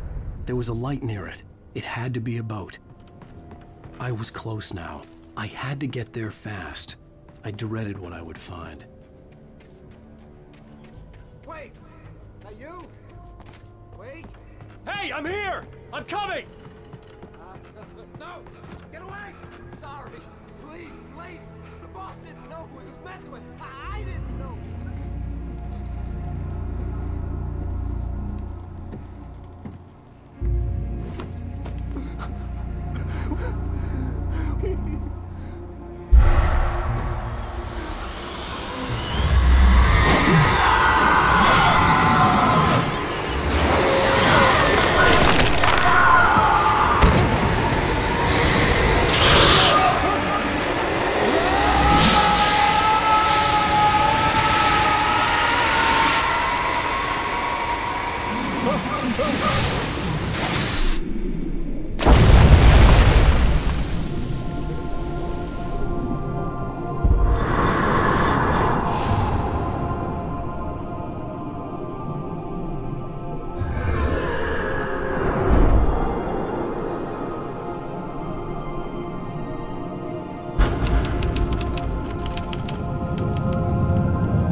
I fell. I had to give you a sedative. Don't fight it. You went through another rough period. What?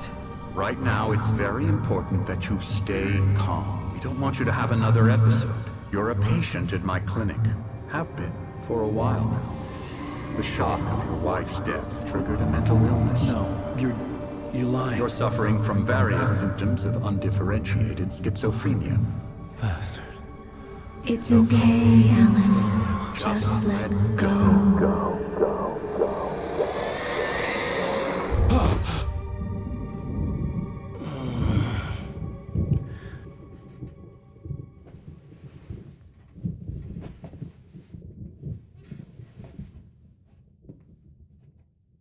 I felt groggy.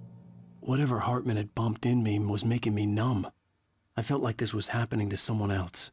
Someone I was watching on television. I couldn't think. Couldn't focus. There were only empty sheets of paper here. No manuscript pages.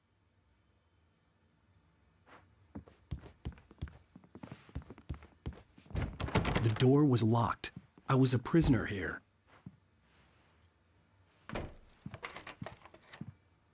Good evening, Alan. Are we feeling better now? Feeling calm? Yeah. I see you brought your pet gorilla with you. So sure, I'm calm. I get the message. Loud and clear. Quite right. That's the spirit. You're being very brave, Alan. I understand you're confused. I would be more concerned if you weren't suspicious of me. I don't blame you for it. Big of you. Now, why don't you come with me?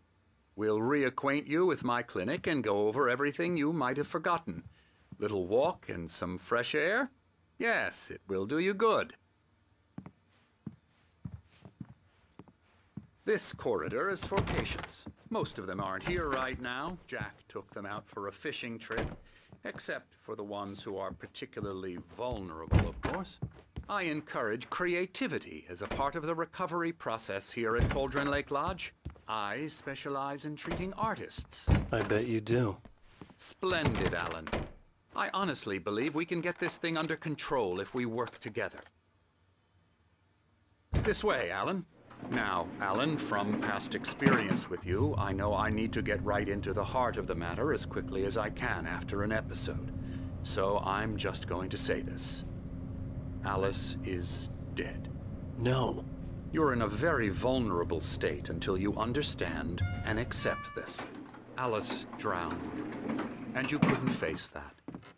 You're suffering from hallucinations, paranoid delusions, unusual thinking, an obsession about light and darkness, a feeling that everything revolves around you, your thoughts and dreams. Your mind has constructed an elaborate fantasy scenario in which your writings are affecting reality. She has been kidnapped, and supernatural forces of darkness are trying to stop you. We go this way, Alan. I wasn't ready for another shot, so I went along with it. He had to be lying. But under the influence of the drug he had given me, I had to fight not to believe his words. It's all in your head. You've been making it up.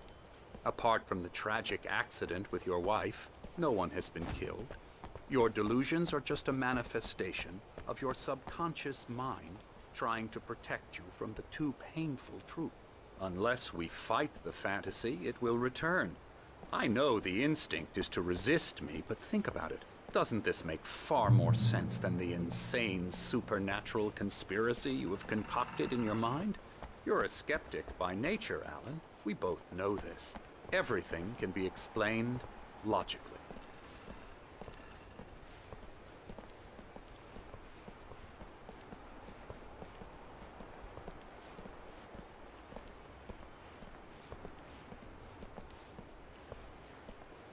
I never get tired of this view. Very inspiring, isn't it? Cauldron Lake spread below us. I could see Mirror Peak on the other side of the lake. I thought I could make out the spot where Diver's Isle had been when I arrived with Alice. Now there was nothing but waves. It seems there's a storm coming. Funny, I don't recall there being a mention of that in the weather forecast. Well, no matter. This way. Follow me. Alan, what I'm telling you is good news. Right now, we're in control. Every time you have a relapse, it gets more and more difficult to resurface from the dark depths of your imagination. Not surprising, considering your profession. Imagination is what you work with. After all your nightmares, this should come as an immense relief to you. If it doesn't, why is that? Because I'm lying? Or because you don't want to admit that you're not well? It's very natural for you to think of me as your enemy. It's part of the illness. I let him talk. Hartman obviously loved his own voice. His words echoed madly inside my head. I dug my nails into the palms of my hands to stay focused. You need to work with me. Once you accept that, we can begin the journey towards your recovery. Come along. Let's go inside.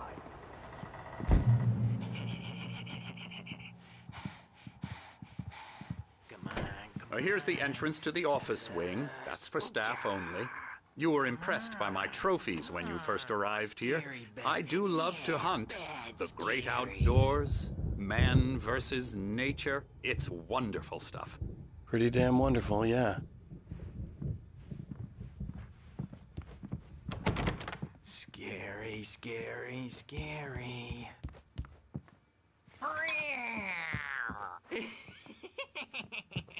Emerson.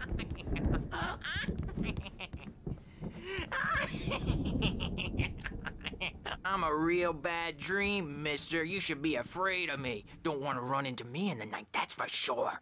Please, Emerson. Mr. Wake is confused enough as it is. Yeah, you'd like me to go away so you won't be scared. But you can't just decide what kind of dream you have or when you have it. Emerson. Okay. Sorry. Ew. That's Emerson. We're actually making some progress with him, I'm happy to say. He works on video Elbow games. strike. It's trash, of course, but it does involve some small creative effort, which makes him receptive to my therapeutic methods. No kidding.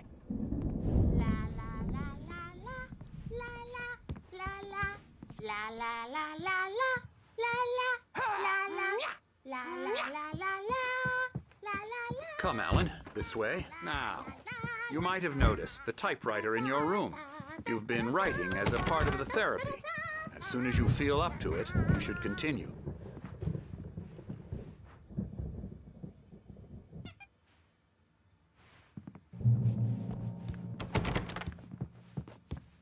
My rheumatism's killing me. There's a storm coming. Oh, what a storm. I hope it wipes this place off the face of the earth. And these two are the Anderson brothers, Odin and Tor. They had how should I put this? A heavy metal band in the 70s and 80s called Old Gods of Asgard. They even adopted new first names to complete the image of Viking gods. After the band broke up, they lived on a farm nearby. They are, well, in advanced stages of dementia. They're well cared for, TLC and all that. There's nothing more that can be done. I'm afraid that the rock and roll lifestyle has left its mark. Oh, that won't do. I'm so sorry to cut this short for now, Alan. The power has been acting up. I'd better go check on it. We'll continue this soon. Meanwhile, when you feel up to it, return to your room and try to write. It really is for the best. Don't you think? I'd like to bash his head in with a hammer. Oh, he'd love to fish out our secrets, but he has no clue. He's not crazy enough. Not crazy like us, Sonny. Yeah! Being crazy's a requirement, Sonny. Who else could understand the world when it's like this? It takes crazy to know crazy. That's the sanest thing I've heard in a while. Say, you're all right, Tom. Hey, we like him, don't we, bro? He's got to go to the farm. The Anderson farm. Valhalla! We wrote it all down, lest we forget. A crash course. All you need to know to get your head right. You need to find the message. Here, Sonny, here's something for you. Gave me a rash but I kept it safe from these bastards. My head was clearing up, or according to Hartman, I was sinking back into the fantasy. I was convinced he was lying to me about everything. Crazy or not, the Andersons made more sense. Tom, you got any booze on you? Yeah, no. We Sorry, have a guys. stash of the special stuff at the farm. Our own formula, local ingredients. Medicine clears your head right up. Makes you remember like moonbeams on the brain. Oh, I just noticed. Leather patches on the elbows? That's not very rock and roll. Tom just lost is all. Baba Yaga got to him too, the damn witch. She used us all. Taken from all of us. Took my thunder, the witch. And my ravens, what were they? Memory and thought, the hag. She took something from you too, didn't she? That's what she does. We're better off. This place, the lake, it gives you power. If you're a creator, an artist, a god. Nightmare shifted in their sleep in the darkness of the lake. Yeah, that's the one. She makes sure it comes out twisted and wrong. Just ask the lamp lady. She knows what happened to that other writer. She's been using you, boy, and you let her. You went and opened the door for her, didn't you? Now, it was already open a crack. And whose fault is that? We're morally corrupt, disease-ridden, old and stupid. Doesn't mean he had to open it all the way, goddammit. Oh, hello. I've painted you. Okay. I was just struck by inspiration a couple of days ago. Dr. Hartman wanted me to paint landscapes, and that's what I was doing. But now I've been doing these things, a lot of them. The images just keep coming. Dr. Hartman likes them. He has them in his office. Yeah? He's very proud of me. He says I'm getting much better. I think I'm getting better. Something's wrong. I'm not myself. It's hard to think that there's a shadow inside my head. I can only focus on writing. Everything else is a blur. I'm trapped in this cabin. Have been for days, but it's always dark outside. My editor is real. I saw her again. She's not human. It's not human. A dark presence is wearing the old woman's face. She was covered in clinging shadows. There's a hole in her chest where her heart should be. I think I've made a horrible mistake. I don't think I'm any closer to saving Alice. It's been lying to me, using me to get the story it wants, and the story will come true.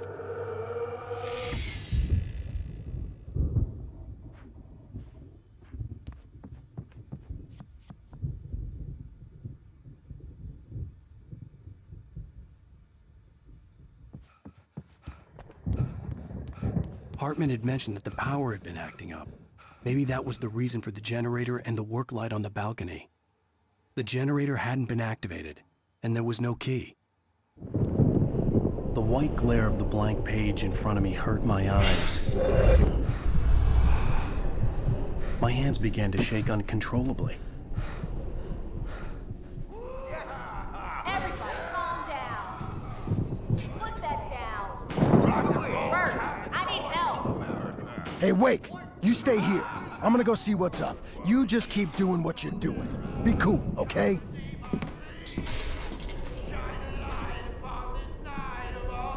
I didn't know what the chaos was all about, but it could be my only chance of getting out of here. Where the hell did he get a damn hammer? I don't know. Here's a friendly poke from Mjolnir, witch. Oh, afraid of the crazy brothers, are ya? Not so weak now, are we?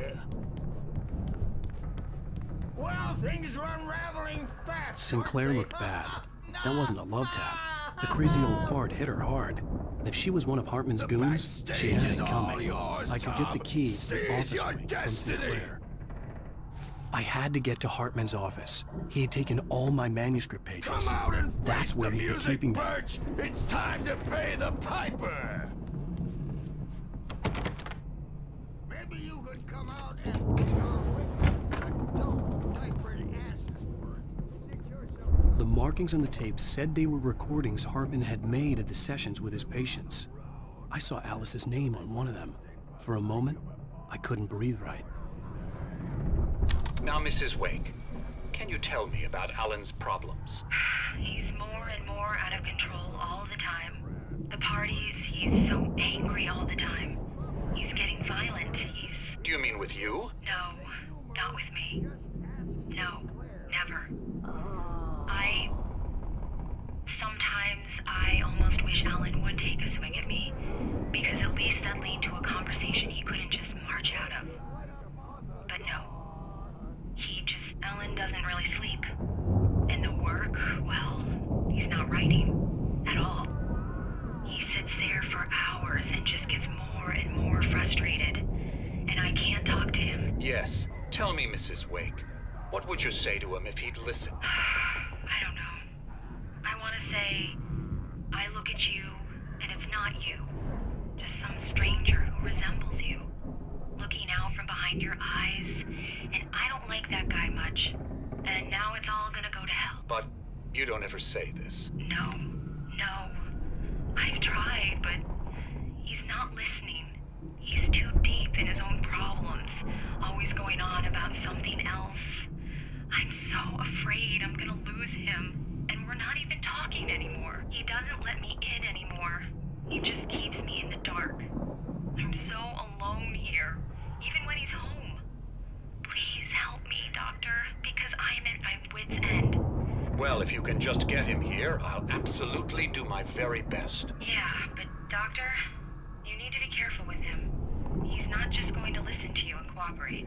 He's the most stubborn man I've ever met. Well, I'll be sure to bear that in mind. Hearing her voice, what she was saying made me happy and sick and guilty all at once. Worst of all, I recognized the words. The phone call from her. It had been a cut-up of this. Just a recording.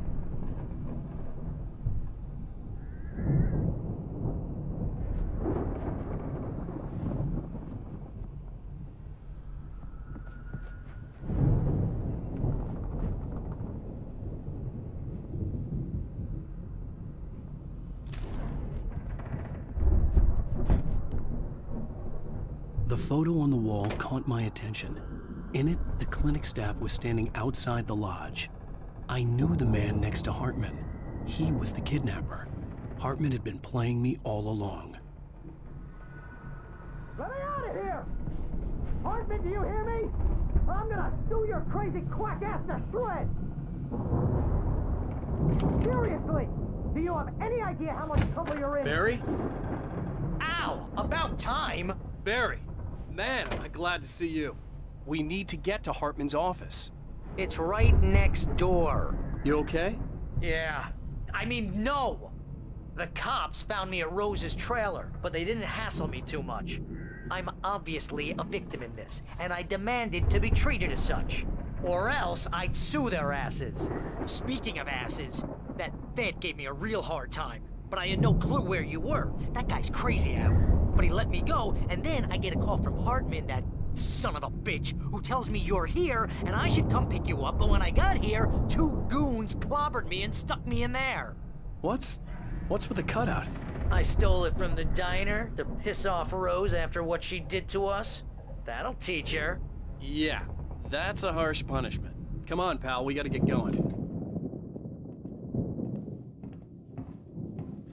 These were all the pages I had on me. And more.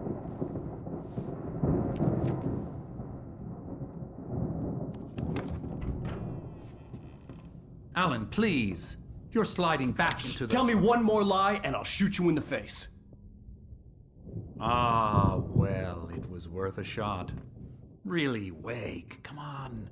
Let's work together on this. You have no idea... Hartman, shut up! Barry, get out of here. I'll catch up with you. Get a car. Oh, Al, let's just... Go! Wake, listen to me. This is a mistake. Don't you see? Together we can create something absolutely wonderful. With your ability and mine.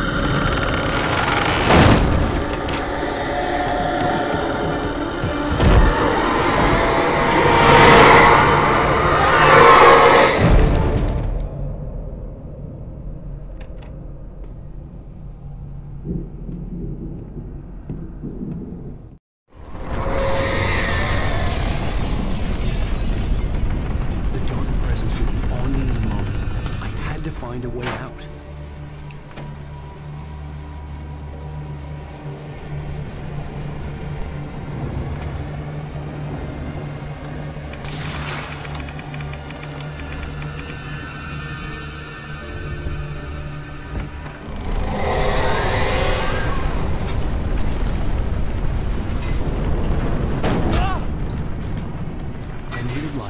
Possessed bookshelves out of my way.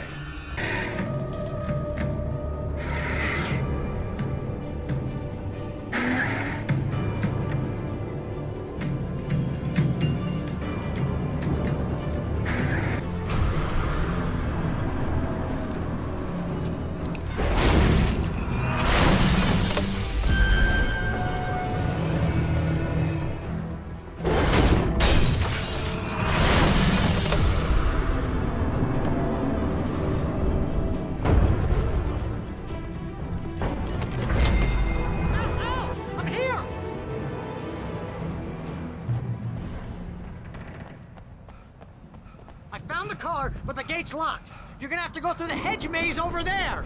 Barry, I don't have a light. Take this, Al. Oh, God! Look at the house, Al! Look out!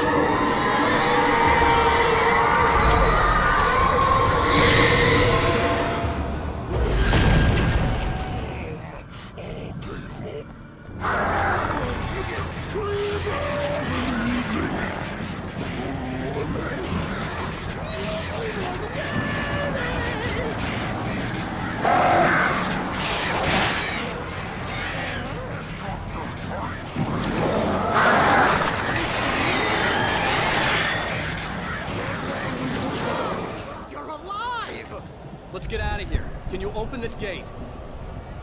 Maybe. Barry. Well, I slammed it shut when the nasty showed up, and the key fits kind of loose in the lock, so, Barry! I'll find it! Don't worry about it!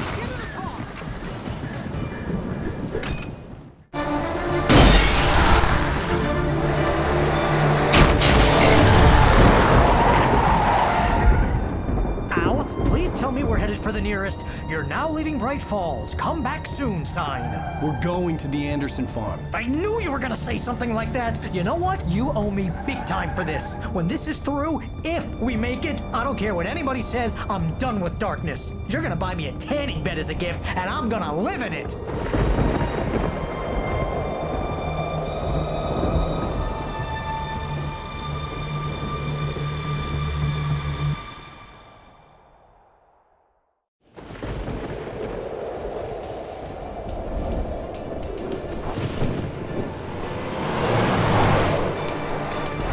Crazy, but that's fine, Barry. Oh, you got that right, Al. You're barking mad. You are by far the craziest— But maybe that's inevitable when you deal with crazy stuff like this. It helps. This is happening, Barry. Alice, they never had Alice. She's trapped in the darkness at the bottom of the lake, but she's not dead. Al, how can you know that? I know, Barry. I can— Al, No, listen. I can bring her back. I can find her. There's something special about this place. The lake, it does something to the works of art created here. It makes them come true. But there's a catch. The dark presence, whatever that thing is, twists it to its own ends. That's why all of this is happening. It's using my manuscript to take over everything. Al, I believe you. It happened to Thomas Zane before, it happened to the Andersons. I believe you. Crazy or not, you're not delusional. Weird shit's going down. That's a fact. I'm on board, man. I'm with you. The Andersons knew about it, but they were too far gone to tell me with all the drugs they were on. But they wrote it down. There's a message somewhere at their farm, Barry. We just need to find it. Look out!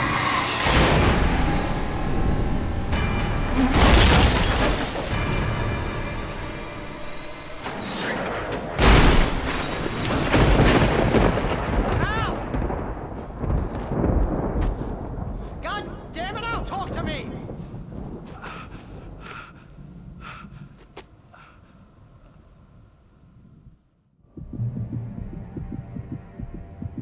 I had lost my gun in the crash. Barry was nowhere to be seen. Barry! Barry! Oh, man, you're okay! Jeez, it's good to hear your voice! I was trying to get out of the car, but the ground gave way! Man, what a drop! Don't worry, your cutout is fine. Forget that! Are you okay? I hit some bushes, didn't get a scratch. There's no way you can climb down, though. It's like a sheer wall. Al! There's something moving down here! Barry, it's a taken! Use a flare, Barry! Yeah! Barry, are you alright? I'm good, Al! I'm great! Guess you never messed with anyone from New York City before, huh? You're gonna have to find your way around to the farm, Al! I'll be waiting! Barry, just wait for me, okay? Al! I'm not staying here! It's suicide! I'm going to the farm! I'm gonna go ahead and secure the area. You can catch up. Don't worry about it! I'm on the case! Now he's Rambo. This would turn into a disaster if I didn't catch up with Barry. A car was driving away from the farm, headed in the same general direction as I was.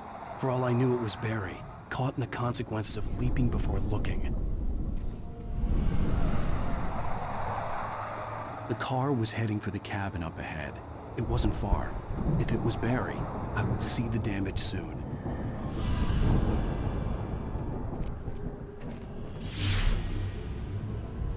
I'm trying to deliver each page to the right time and place. I'm trying to show you how the story goes.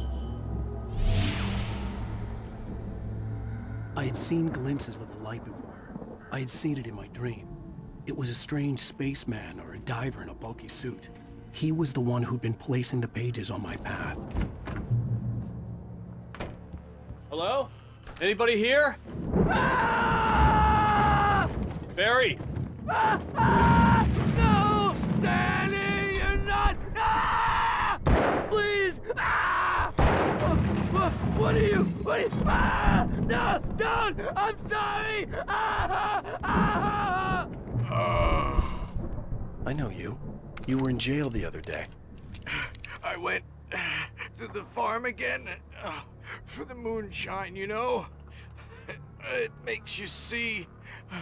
They're not gonna miss it. They're in the loony bin. But my buddy, Danny, I lost him. Something's gone wrong with him. It's not him.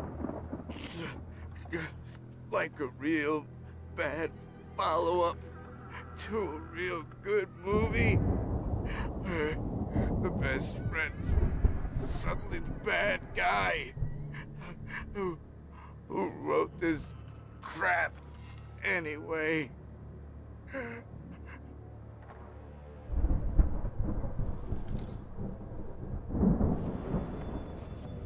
I've run through every possible course in my head.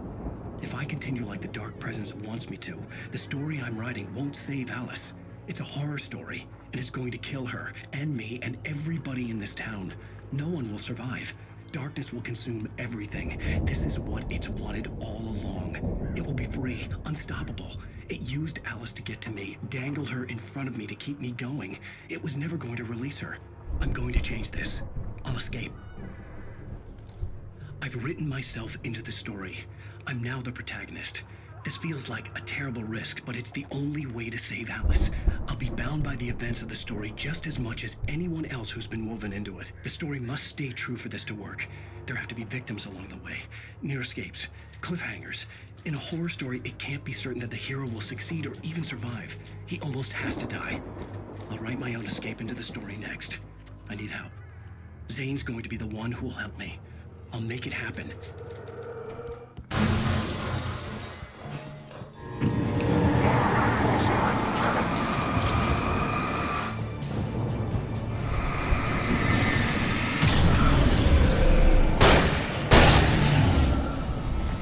Let me guess.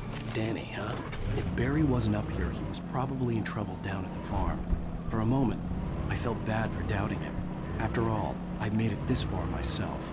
But Barry was Barry. Well, as I'm sure everyone's noticed, that storm we all felt coming is finally here. The boys at the Weather Service reckon it'll last until morning at the very least. Pertaining to that, let me read that missing persons alert again. The Sheriff's Department's still looking for a Caucasian woman, 30 years old, slim and blonde with blue eyes. She may be lost in the woods, and it's possible she's been injured in a car accident. If you see her, please make sure you get her indoors and call the sheriff. It's bad weather to be caught out in, so if you see someone in the area who maybe looks a little confused, give them a hand, all right? This is Pat Maine on KBF FM, hoping you're all safe and warm today.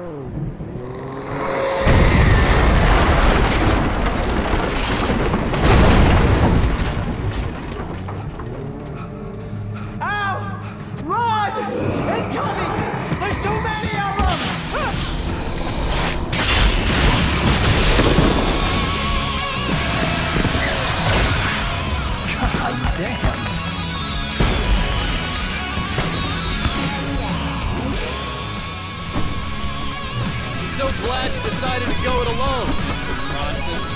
Shut up and shoot!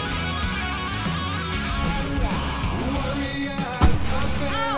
We have to fight them all! I can tell I'm throwing the firewood over here and help you out!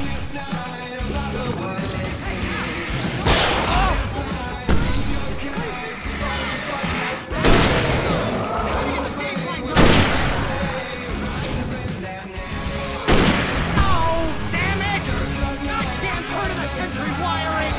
Hang on, Al! I'll get them working again, I promise!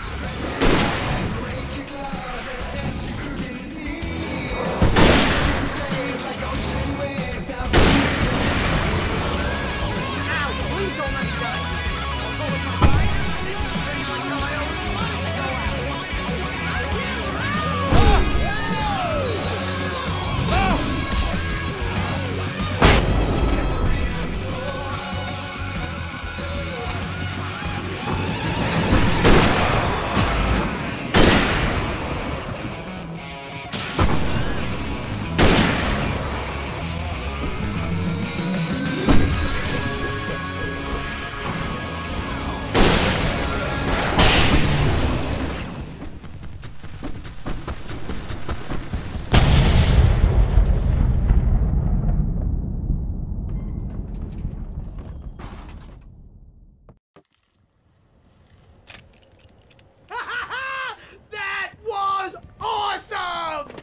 Bright Falls, rock and roll capital of America. See, bestseller? No reason to worry. Your cutout's good as new, right where I left it. I'll come back for it once we have the place secured. Yeah, that's been my biggest worry all this time. We need to get this thing moved out of the way. This is as far as I got, before they ambushed me. Wait, I'm always right about everything, and if I don't get my way, I'll sulk all day long. I'm always intense and moody. It makes me very attractive and mysterious. Right now, I'm just standing here because I need my best friend Barry to carry me. But that's okay. I can just take him for granted. I think I see what you did there. Yeah, it was pretty good. You want me to do my imitation of Barry Wheeler? No? Thought so. Wow! You look at that thing, Al! They really went all out with this Viking crap, didn't they? Look at all this stuff! They must have done okay for themselves, so how come I never heard of these guys before? And this from the guy who learned about Ozzy Osbourne through reality TV? Sleep. We all spend a third of our dreams in that soft embrace, similar back between memories. fantasy Hey, and remember when I got you that gig? Your dreams first have a real way of writing forcing job. What got you themselves into started? waking life, Was this one of your episodes? vice versa. In Night Springs. Tonight's episode, The Dream of Dreams. That's by someone else. We join Mr. Jones as he explores the endless dreamscape, only to be brought to a sudden stop by a decidedly mundane situation. A long line of people. Hey, Listen, we're gonna have to wait until His Highness over there is good and ready.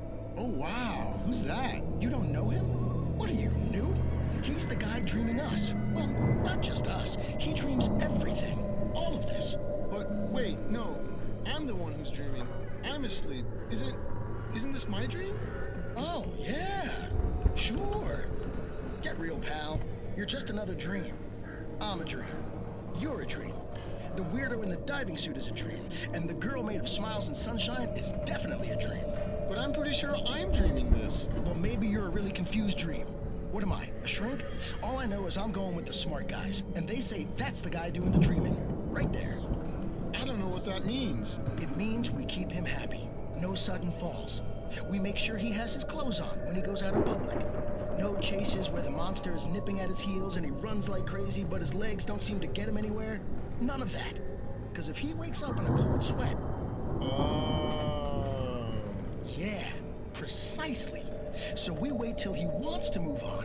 Keep things nice and calm. Hey, something's happening here. Yeah? What's that? What? Can't you hear that? Oh, God help us, it's an alarm clock. Oh, it's you, isn't it? Please, man, I got a wife and kids. Please don't wait.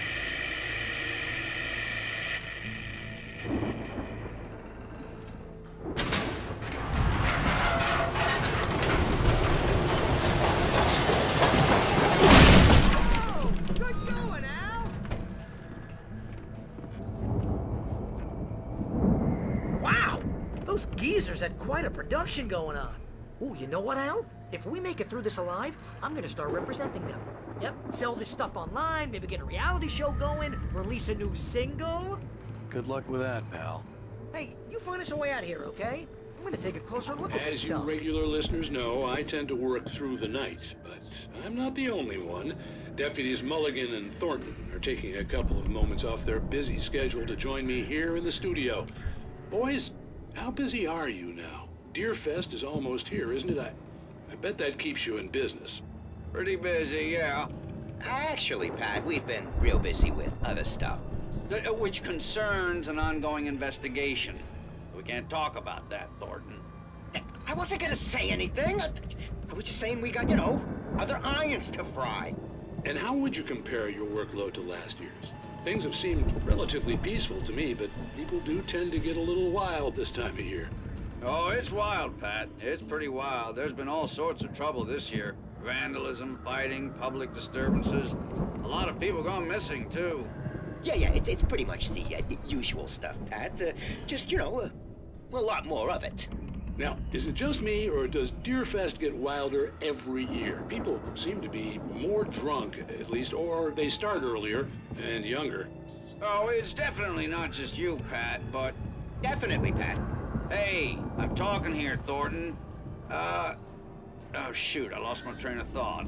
Not just me. Oh, yeah, it's wilder, Pat, but actually most of the trouble seems to be coming from grown men. People who ought to know better, you know? Kids are doing fine this year. Well, that's nice to hear at least. Boys, I want to thank you for stopping by. I'll let you get back to your patrol.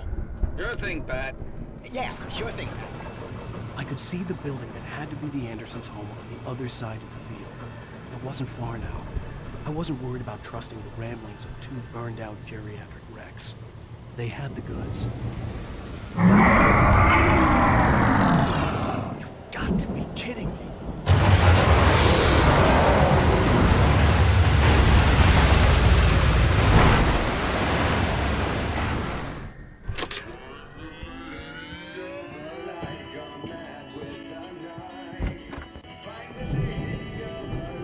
Can you hear that, Al? Music? Of course. We need to find where it's coming from.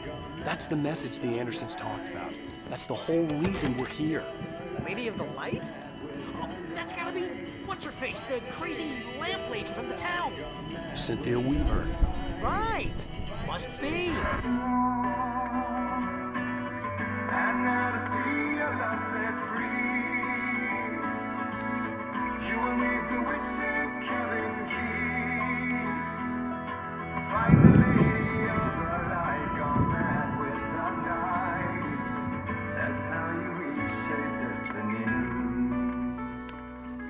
Okay. We need to find Cynthia Weaver. We'll stay here for the night and head back to town as soon as it gets light. Hey, Al. Lots of hours before dawn. Might as well get some rest. And by rest, I mean drunk. Come on, Barry, this is... Yeah, what the hell?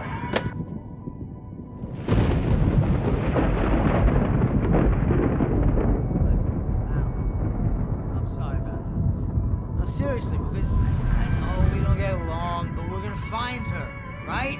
Even though you're a crazy bastard, I'm gonna stick by you, no matter what, ever, Al. Sure, like a brother. I'm a writer, goddammit. Correct. If I just wanted to, I could write 10 books a year. And they'd be the best books that year. No, you couldn't. That's right, I couldn't. But I could, because I'm a writer. What? What do they put in this stuff? I feel like my brain is coming out of my nose. I'm gonna get the recipe off those coots and be a booze millionaire. I just miss her, Barry. I just want her here with me. I know, Al. I know. It's gonna be okay. We're gonna make it okay.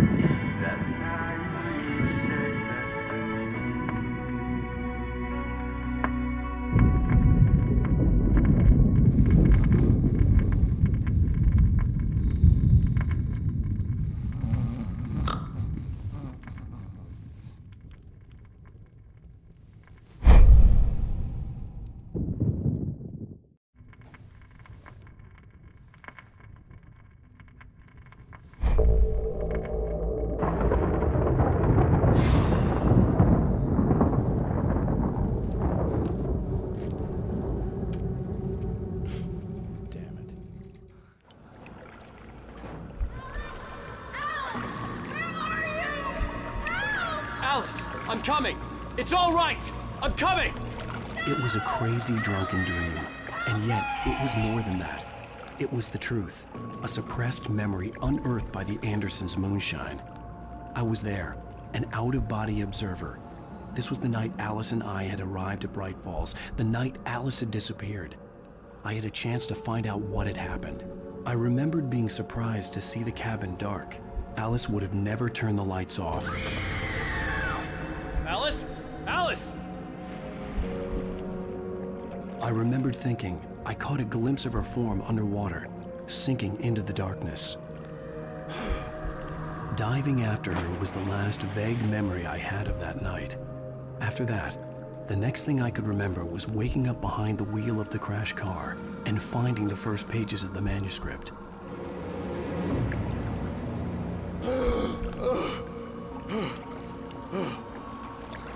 I couldn't find her in all that blackness. I must have thought she drowned.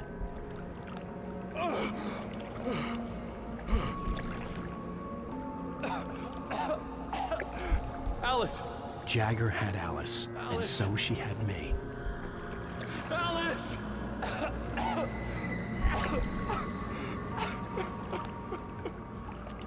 I'd been easy prey. Look at the cabin. Is there someone in the window? Alice? Maybe she didn't drown after all. Maybe she's inside. Alice! Yes. The dark presence had touched me. She had dug her nails into my brain and used me, made me her puppet. She must be here somewhere. Maybe upstairs in the study. Alice! Yes, that's where she is. You can apologize. Alice! You'll laugh at the whole thing together and put it Alice? behind you. She's not here. You were foolish to think so. No, she's dead. She drowned. No, no, no! It's your fault your wife is dead. You are guilty. All she wanted was to help you right. You killed her. Ah! Oh, hush. There's still hope. Cauldron Lake is a special place. Here, you have the power to change things. She wanted you to write. I will tell you what to do.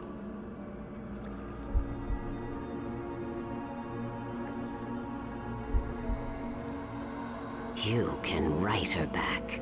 The story will come true. and all will be well again. She had Alice, and the manuscript was the ransom for her.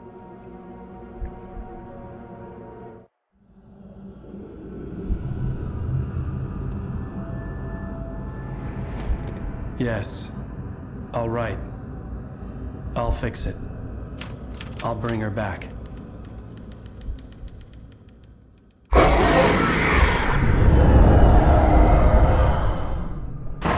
No. I wrote it. I remembered it all now. In the dark, I'd written for days, a week, almost a complete manuscript of a novel entitled Departure. Jagger had been my editor, whispering in my ear, making sure that the unfolding story would make her more and more powerful. I thought I was saving Alice.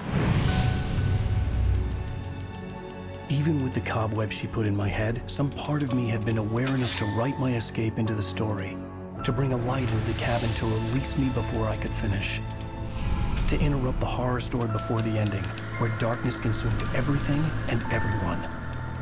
Zane was weak and far away, but I had written him into the story, and his light had been enough to set me free. It isn't here now. I'm here because it was written. I brought the light to set you free. You must hurry. It will know I'm here. It will be back soon. It stole the skin of my Barbara a long time ago. She looks so old.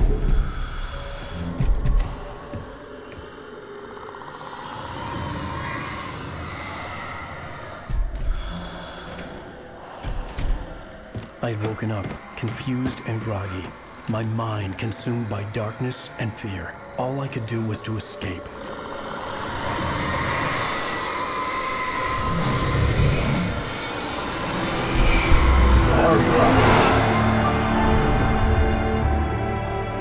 The week spent in the cabin had taken its toll.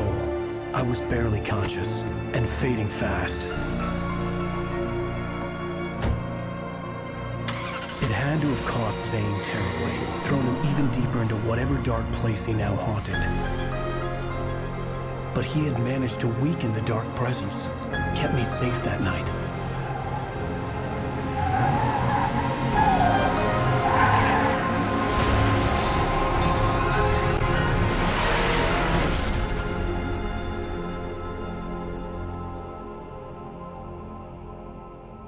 I wrote it.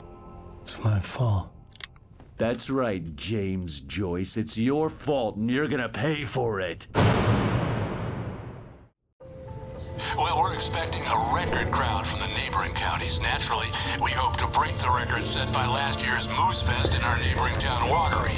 Ladies and gentlemen, some people have asked me, what's the big deal about Deer Fest? And I think that this sums it up. It's about friendship and community. We've got a great party coming up, but let's try to hold it in until tomorrow and get through the night in one piece, all right? I have it. Someone will come for it when the time is right. Thomas said so. He wrote it. The key is insurance. It's my job to keep it safe. Safe in the light. Always in the light.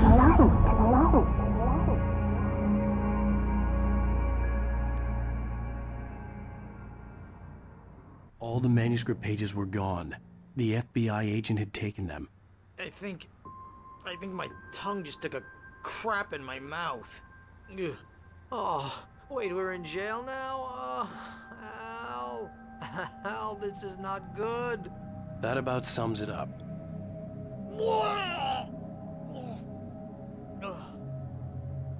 Oh, I am never drinking again. I need to talk to Weaver. She's the one in the song. The Lady of the Light. What, the crazy lady? Ugh, whatever you say, Al, but we're stuck here. They're not gonna... interviewed Wake. I had some reading to do first, Sheriff, and let me tell you, it was an interesting read. Well, I've got you now, Raymond Chandler. It's all here. All the evidence, including conspiracy to murder a federal agent. There's no way you're walking out of here. You hear me in there, Bret Easton Ellis? Huh? Agent Nightingale, I want to talk to your superior. Well, we all want things, Sheriff. I wanted my... Look, that's not possible right now. Agent Nightingale, I insist.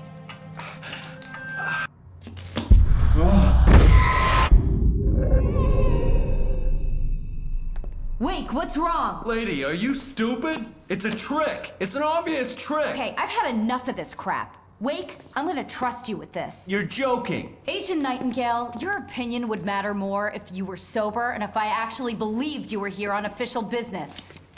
Whoa! Get back in the cell, Stephen King. The only way you're leaving this place is over my dead... Wait a minute.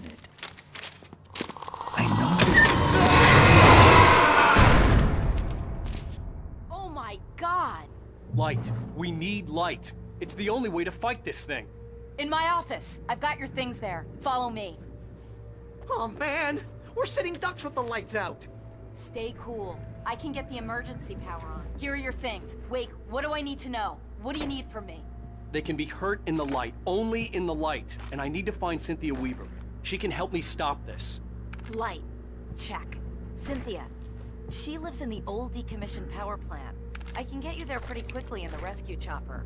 Come on, let's get back to your friend. Wheeler, I need you to stay here. What? No.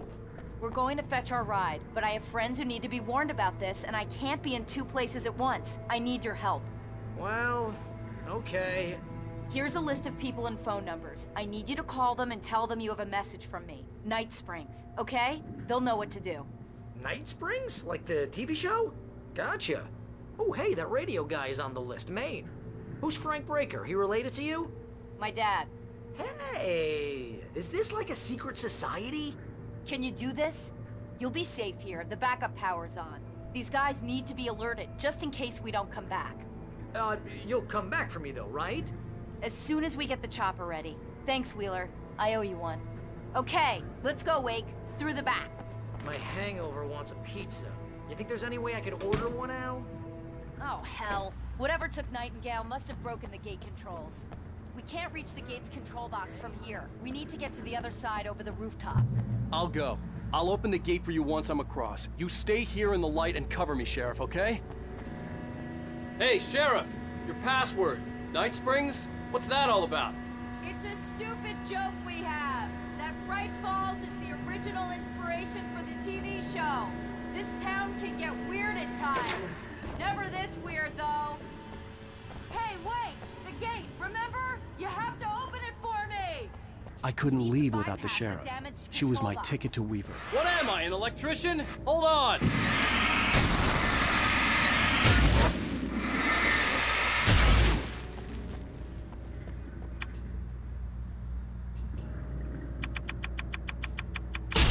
Ah, damn! That's smart. Good job, Wake. Okay, stick close. Our first stop is the town hall. The keys to the chopper are there.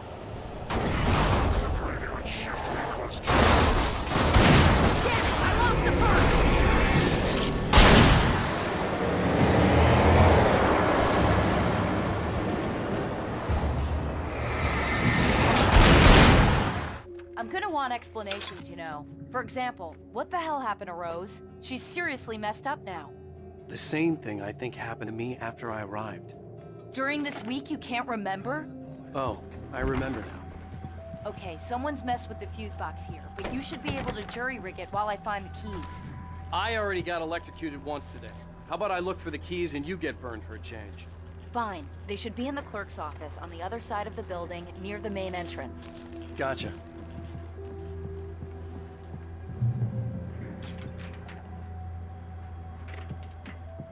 The keys aren't upstairs, Wake. I'm just gonna take a quick look.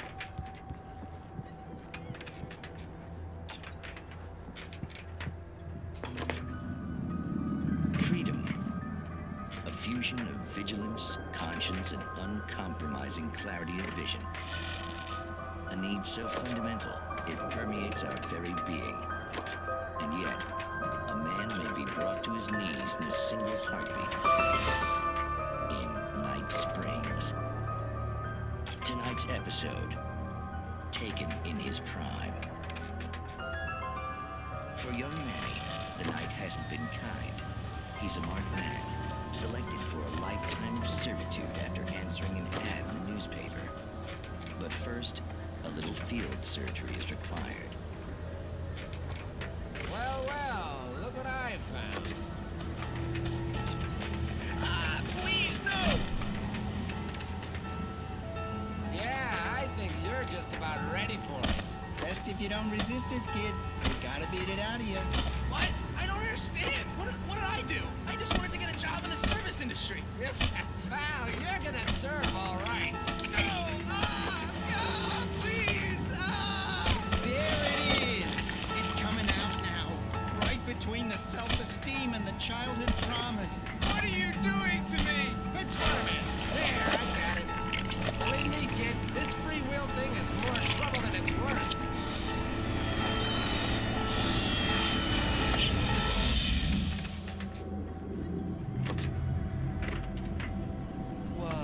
What was that? Oh, nothing for you to worry about, Manny. I don't know what I'm supposed to do. We'll tell you all about that. Don't you worry. Another vacant worker ant, birthed in fury and violence for the pleasure and convenience of ruthless and malicious men. Stranger things can happen here in Night Springs. Okay, Sheriff, I got the keys.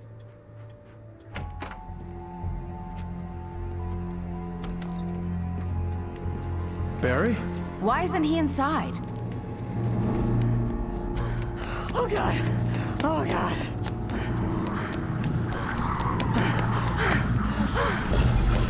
Barry! Look out!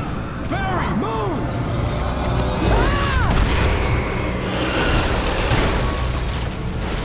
Barry! He made it inside, Wake. He's okay.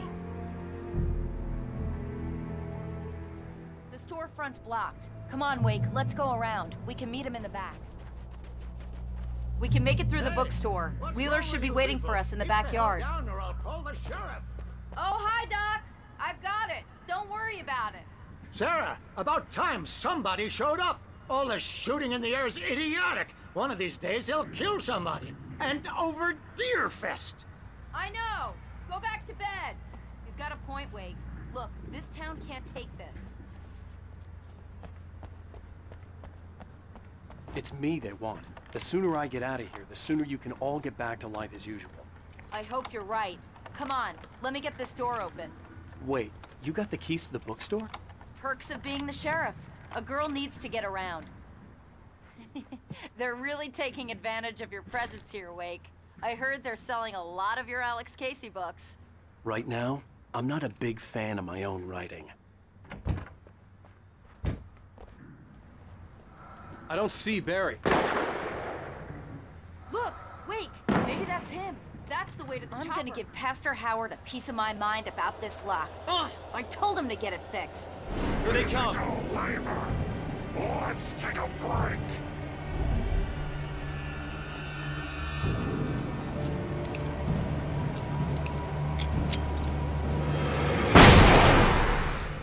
Wow.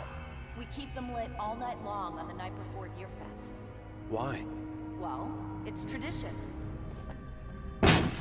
Did you call 911? Guess that one saw the light, huh? You didn't like that one? A tough audience. Well, I got plenty more. What are the Christmas lights for? Protection, man. Like garlic against vampires. Vampires. The helicopter's just across the parking lot and up the hill. Come on! The Bright Falls General Store is now my favorite place in the entire world. See this headlamp? It's like a superpower. I can just look at one of those things and they die. It's my flaming eye of Mordor. I wish I didn't say that. Yeah. Hey, I want a headlamp. Last one. Bastard. When someone throws a damn school bus at your head and you're about to take a helicopter ride with someone who may or may not have a pilot's license, you're cleared for departure to Night Springs. No offense, Sheriff.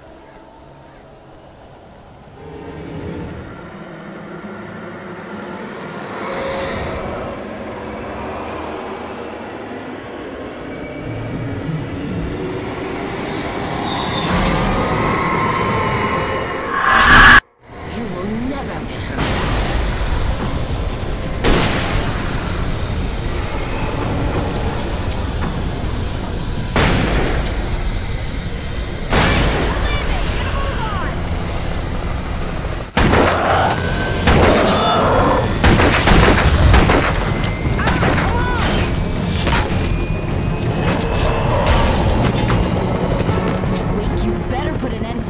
Just get me to Weaver, Sheriff. You're taking a big chance on a local crazy lady, Al.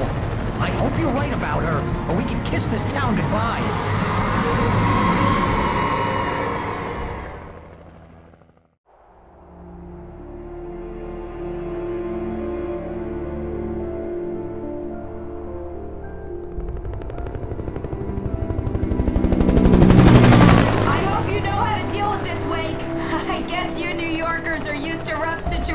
Like this. Right, the city's a war zone. King Kong, mutant alligators, and Alex Casey shoots the place up every weekend. Look, I never even carried a gun until a couple of days ago. Well, my dad used to be a cop there. Tells some pretty wild stories. Stuff like this? No, just normal bad stuff. Kinda like your books, Wake. I used to tease Dad that he was just like Alex Casey. You've read me. Oh, sure. You're a pretty good writer. A little heavy on the metaphors, maybe. Nobody's ever said that before. We're coming up on the power plant. See the lit building over there? And that's the dam further up the river. I can't land here. I'll take her down the road across the river. Just get me there, Sheriff.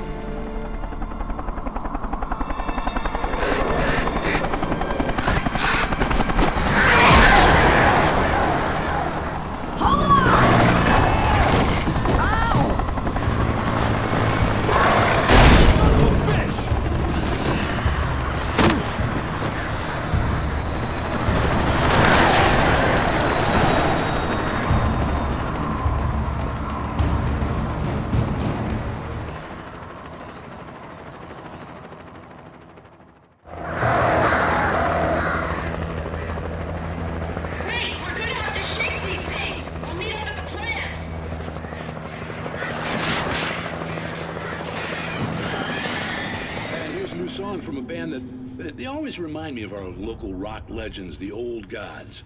I couldn't tell you why. I guess it's just, yeah, one of those things. Anyway, here's Poets of the Fall and their latest single.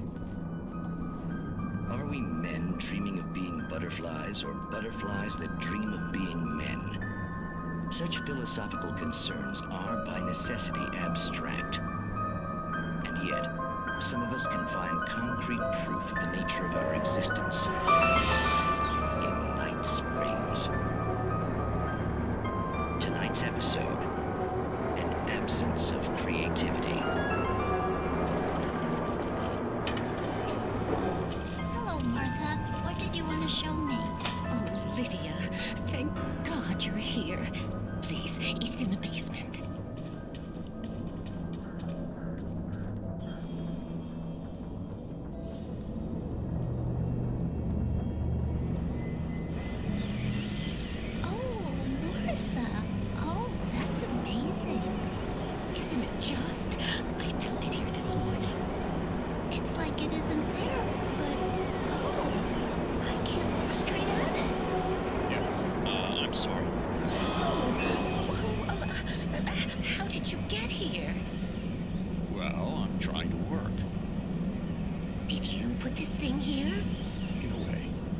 Precise, I put everything here but that. Really? But what is it? Oh, I guess the temptation is to call it a hole, but it's really an absence, a profound lack of reality. In Martha's basement? Yes, it was doing so well, too. I came up with 2 old ladies and put something really weird in the basement. It was a great start. I'm completely blocked now. I can't imagine what I was up to. Well, surely it's just an ordinary basement. Is it? Why did you call your friend here, then? Well, I don't know. Oh, well. Couldn't you just ignore it? Oh, no, I couldn't do that. It would probably turn into a plot hole. Might be one already. Could sink the whole enterprise. Oh, my. Listen, ladies, not to be rude, but I'm really not at all sure where I'm going with this, and you're just not helping. You should just go back upstairs for a cup of coffee while I try to figure out what I'm up to. Well, if you think that's best. Maybe I should just stop here. Or is that too moronic? Is that too moronic? Indeed. Who can tell? It's a fine line between the stupid and the sublime.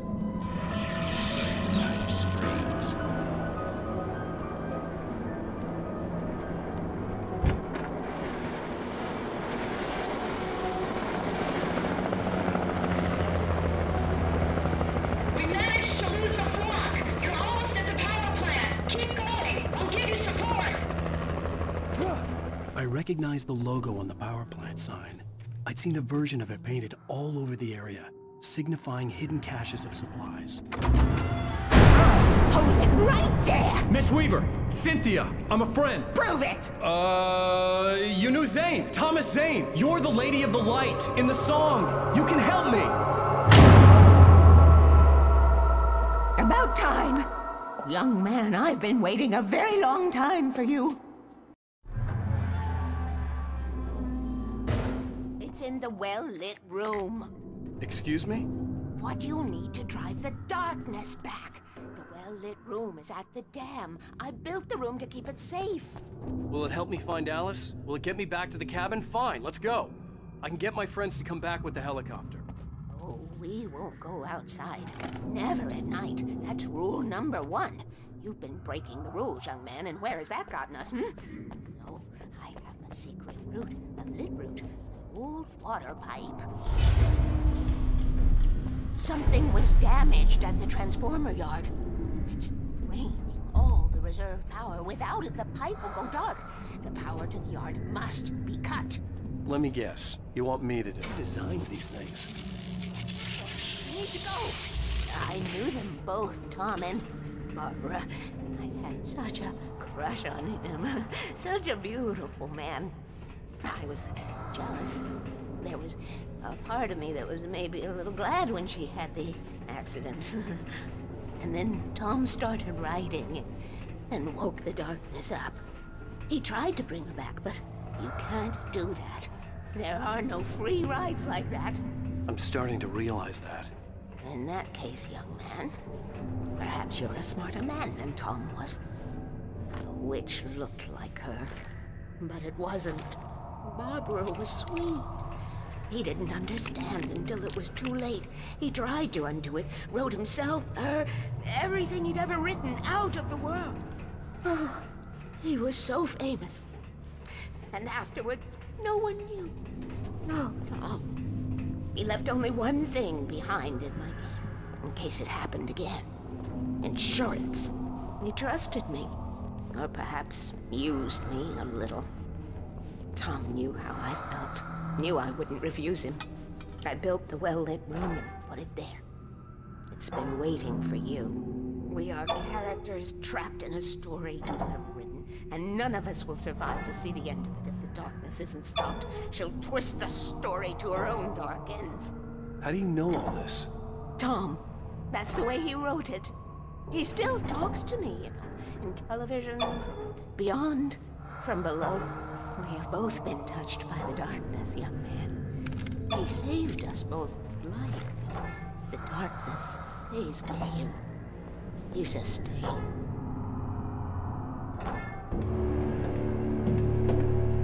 This pipe will take us directly to the well-lit room. Okay, I need to call my friends, tell them where we're going. Hello? Al! Barry, we're headed to the dam in one of the pipes. Meet us there. Okay, I'll tell Sarah. It's Sarah now? Whoa! No! For the sweet love of... Barry! Barry! We gotta go see if they're okay. They're probably dead. You must reach the well-lit room. This is no time to be a selfish idiot. That's my best friend!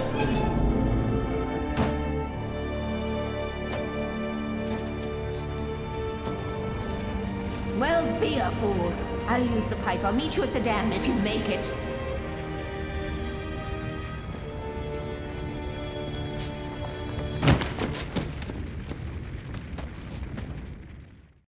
At least I didn't have to worry about her. She knew how to stay safe. Barry! Sheriff Breaker! Sarah! The crash site looked bad, but as far as I could tell, the wreck was empty. Barry! Barry! Alice! Over here! Hang in there, I'm coming! Get the hell... You know when to make an entrance, Wake. We were ready to make like Butch Cassidy and the Sundance Kid. I have a different ending in mind. Yeah, I'm fine. Thanks for asking. I knew you'd be all right. How's that? The flaming eye of Mordor? Laugh it up, funny man. Didn't we have somewhere to go? Weaver will meet us at the dam. You spend most of your night running uphill while the crazy bunch of demon hicks try to take your head off with an axe. You know your helicopter crash landed in Night Springs. Oh, jeez. Here we go again. Oh, I You should see have those that gym lights? membership. That's the elevator we need to take.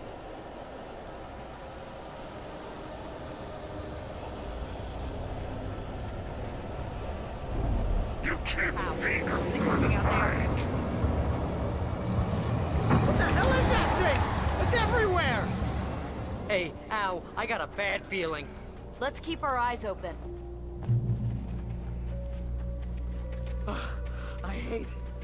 I hate running. Wait, call the elevator. I'm keeping watch. I hear something moving around. We're almost there. There's an entrance into the dam at the top. What's the plan, Wake? Well, Weaver's crazy, but she's got something Zane left behind. Something to fix this. Gee, could you be a little more vague? Thomas Zane? Seriously? Might as well be Paul Bunyan or Bigfoot. Yeah, well, he was real.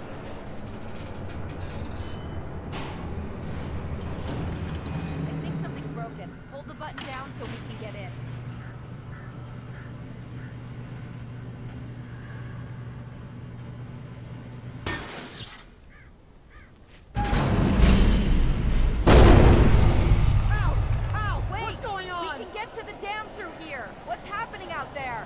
You guys go ahead and find Weaver. She should be in the dam now. I'll have to make it alone through the top. Okay, wait. Good luck. Don't get yourself killed. Ah, please be careful. I'll take good care of Barry, Wake. You just look after yourself.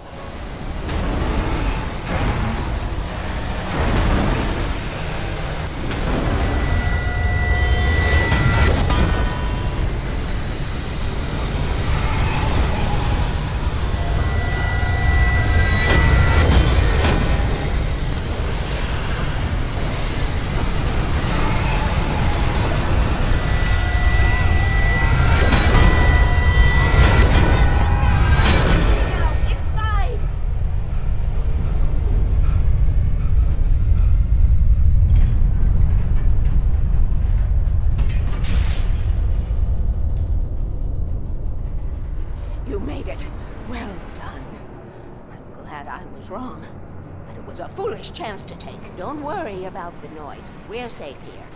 I have looked after the well-lit room for many, many years now.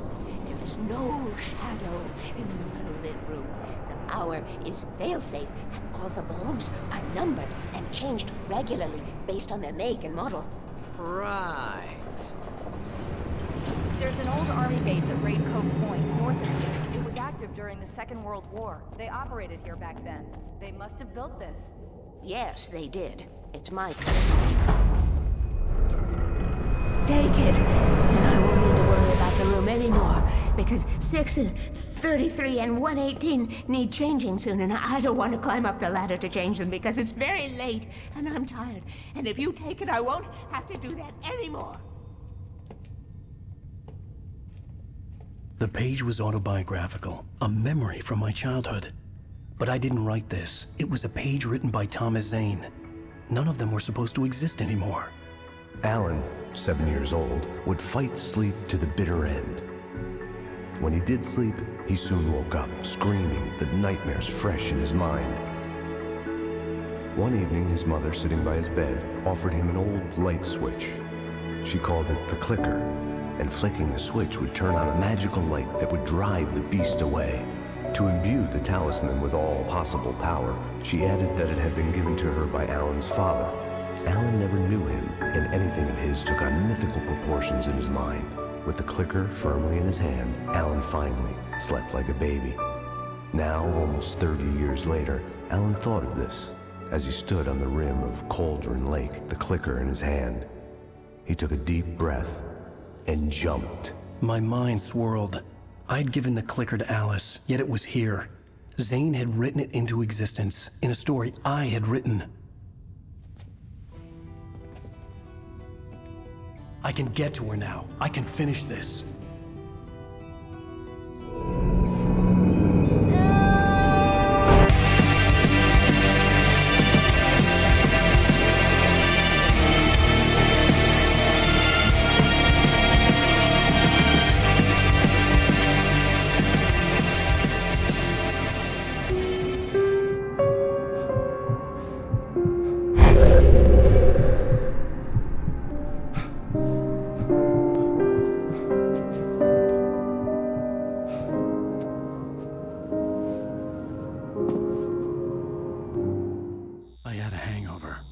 My head was about to explode and the light hurt my eyes. I needed my sunglasses and painkillers to dull the pain. In one of my finer moments of self-deception, I swore to quit drinking.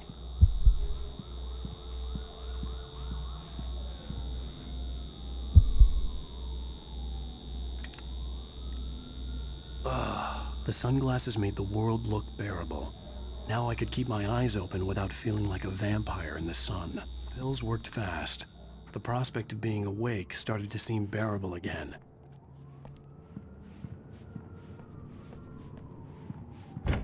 There was a message waiting for me on the machine. You have one new message. Al! Are you still asleep? Wakey, wakey! You should have your show on your TiVo. If Alice wasn't too mad to record it. She called me earlier and really chewed me out. Yeah, we went a little overboard last night. But parties are a part of this business. Al, look, I'm saying this as your friend. She's not doing your career any favors by trying to run your life like that, okay? I'll talk to you later, Al. Watch the show!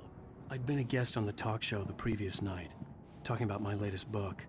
The show was supposed to be waiting for me on our TiVo. Ladies and gentlemen, welcome back to the Harry Garrett Show. Thank you. Thank you, everybody. We have a great show tonight. I've been talking with the best-selling author Alan Wake about his new book, The Sudden Stop. Yeah, good read. Go buy it. No, it is a good read. Look, I'm gonna be honest here. Is that wise? No, but I'm gonna do it anyway. I got people who give me the lowdown on books. I'm a busy guy. But this one, I actually read from cover to cover. I mean, I'm a big fan. Wow, thanks. Now, this might be a spoiler for those who haven't read the book yet. Based on the sales figures, the 2 people out there who haven't read the book yet. But this last book is all about the death of the main character, the hard-boiled New York detective, Alex Casey. Now, there's been a lot of outrage about this. Why the hell did you kill Casey? What the hell were you thinking, man? Good riddance. No, seriously though, 7 years and 6 books is a long time. He was a gloomy guy to spend all your working hours with, and it was a good run. But it's time to explore new things. My next book will be a departure from the old for me.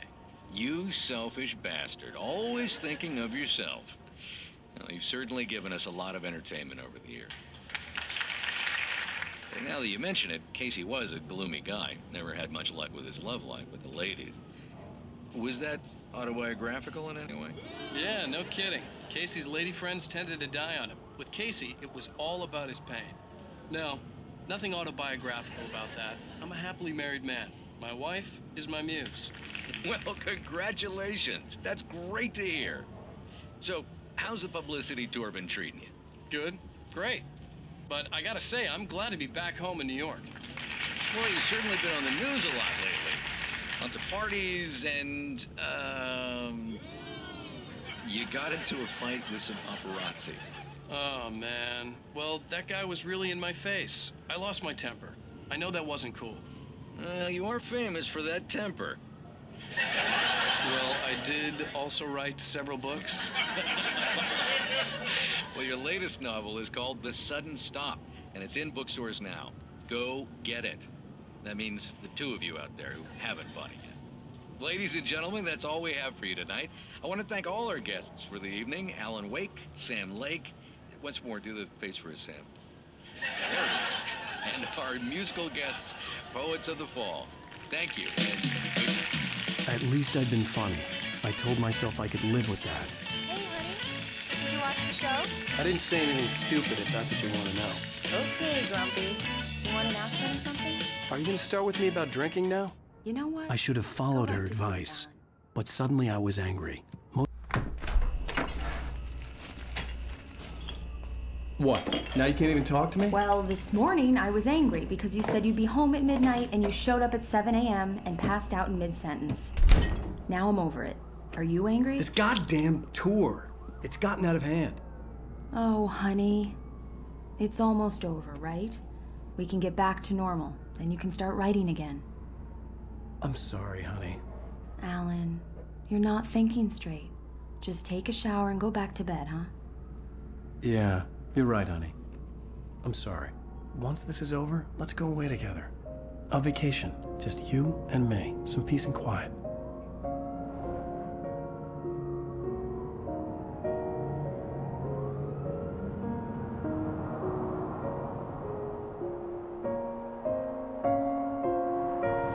Somehow, the clicker was the key to the cabin.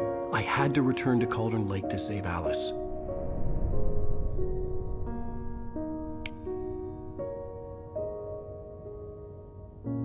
I'm going back to the lake to finish this. I'm going to write an ending to the story in the manuscript on my own terms, to make it all right. Why can't you just write it here? The last page is still in the typewriter. I need to read it first. Everything needs to be just right. Zane tried to cut some corners, and it didn't end well. Okay, ready when you are. I'm sorry, Sarah, but I need to do this alone. Barry, take her gun. Miss Weaver, close the door when I leave.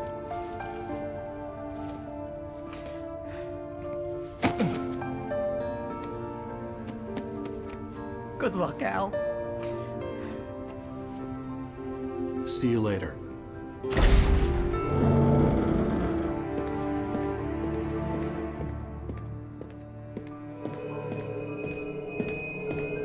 When I got out, it was warm and sunny. I'd flicked the switch of the clicker. Had it done this? I didn't stop to question it. I had to take advantage of the sunlight to get to the lake. On Zane's page, I'd stood on the rim of Cauldron Lake, about to use the clicker. That's where I was headed.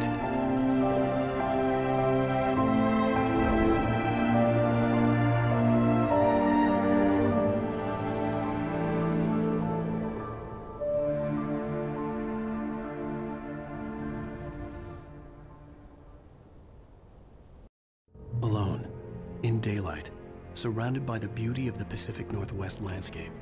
It was hard not to let doubt creep in one last time. I could still chalk everything up to a dream, a delusion.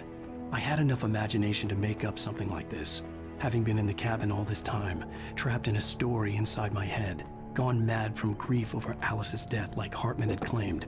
There would be no way of knowing. I told myself it didn't really matter. My course was set. The darkness had touched me. There was a link between us, always would be. I could feel its presence again, getting closer.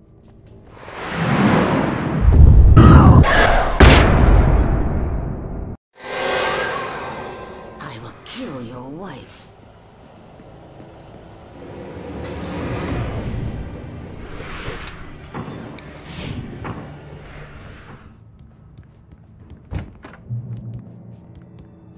This had obviously been the room where Agent Nightingale had stayed when he hadn't been busy harassing me. When I told Barry my plan back in the well-lit room, I'd acted as if I knew what I was doing. I didn't. I was operating on the shifting logic of a dream. I had to fight my way to the lake through the horrors of the night. I had to flick an old battered light switch imbued with childhood magic. I had to write a happy ending to a horror story. I had to save my wife from the dark prison she was being held in. I will never give her to you.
Baby, you were having a bad dream.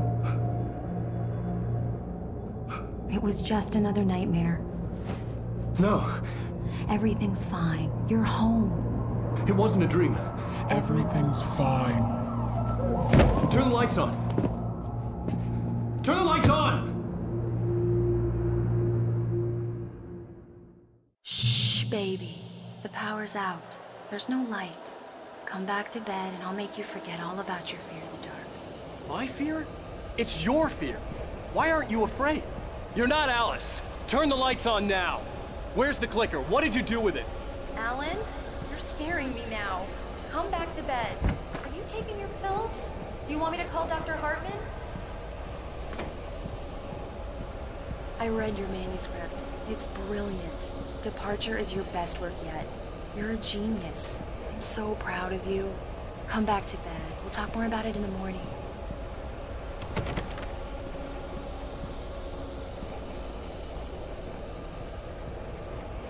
Come back to bed, Alan. Come back to bed, Tom.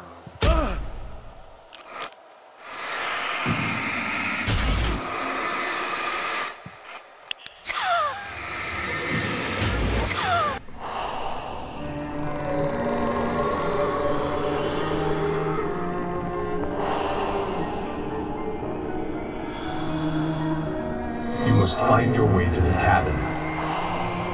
It stands in your way. It won't let you pass. It has no heart. It's filled with darkness. You must fill its heart with light.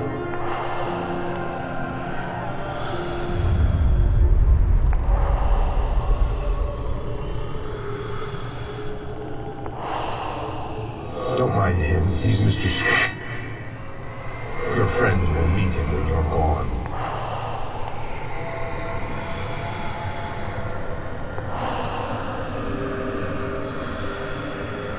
Use the clicker.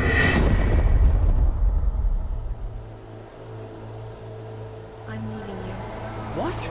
I'm leaving you, Alan. I met someone. I'm in love with someone else.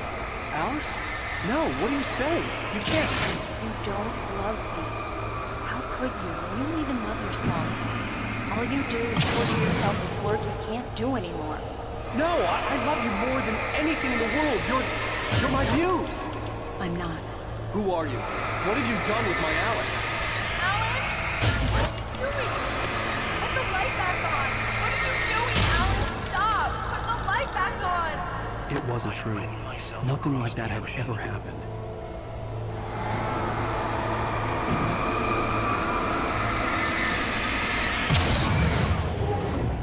You're not my Barbara. Tom, let me go. I promise to be good. Please, untie me, you naughty boy. I will help you write your masterpiece. I will love you forever. No, you're not Barbara Jagger. I made a terrible mistake. I should have never written you back. You came back wrong. Your heart is filled with darkness. Put that knife away, Thomas. Put it down. My heart is filled with darkness. Cut it out. I'll take you back to the depths you came from. Get away from me, you hag! Where am I? Let me go! Alice! Alice! I'm coming! Your husband refused to do as he was told. All he had to do was write what I wanted him to write. Now it's too late. It's his fault. You'll stay here forever.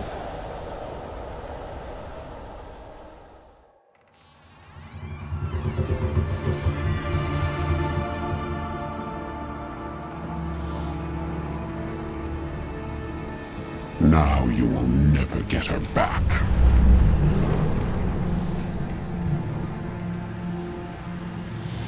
I am much older than you. Older than your first work of art. I will find a new face to wear. Someone else to dream me free.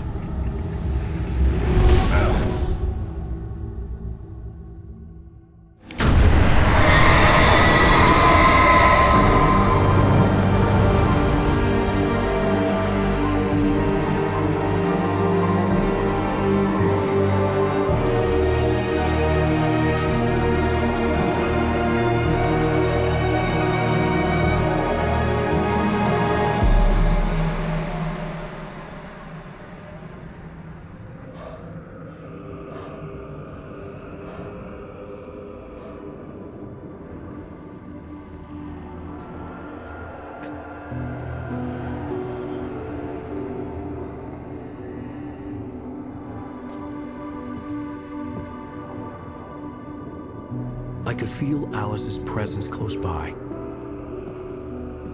I understood what I had to do now. I knew how to write the ending to Departure.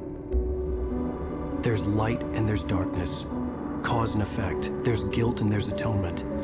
But the scales always need to balance. Everything has a price. That's where Zane had gone wrong. There's a long journey through the night back into the light. Alice? Alice?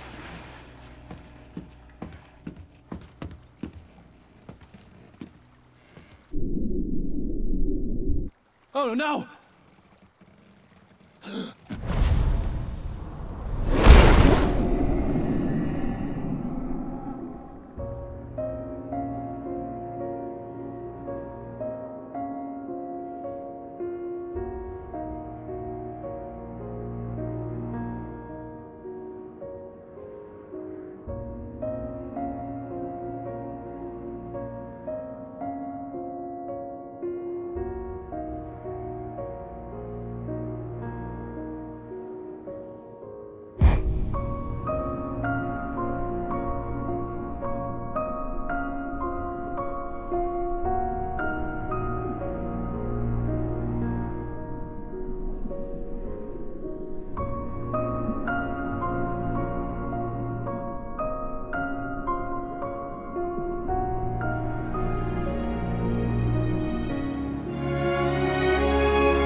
It's not a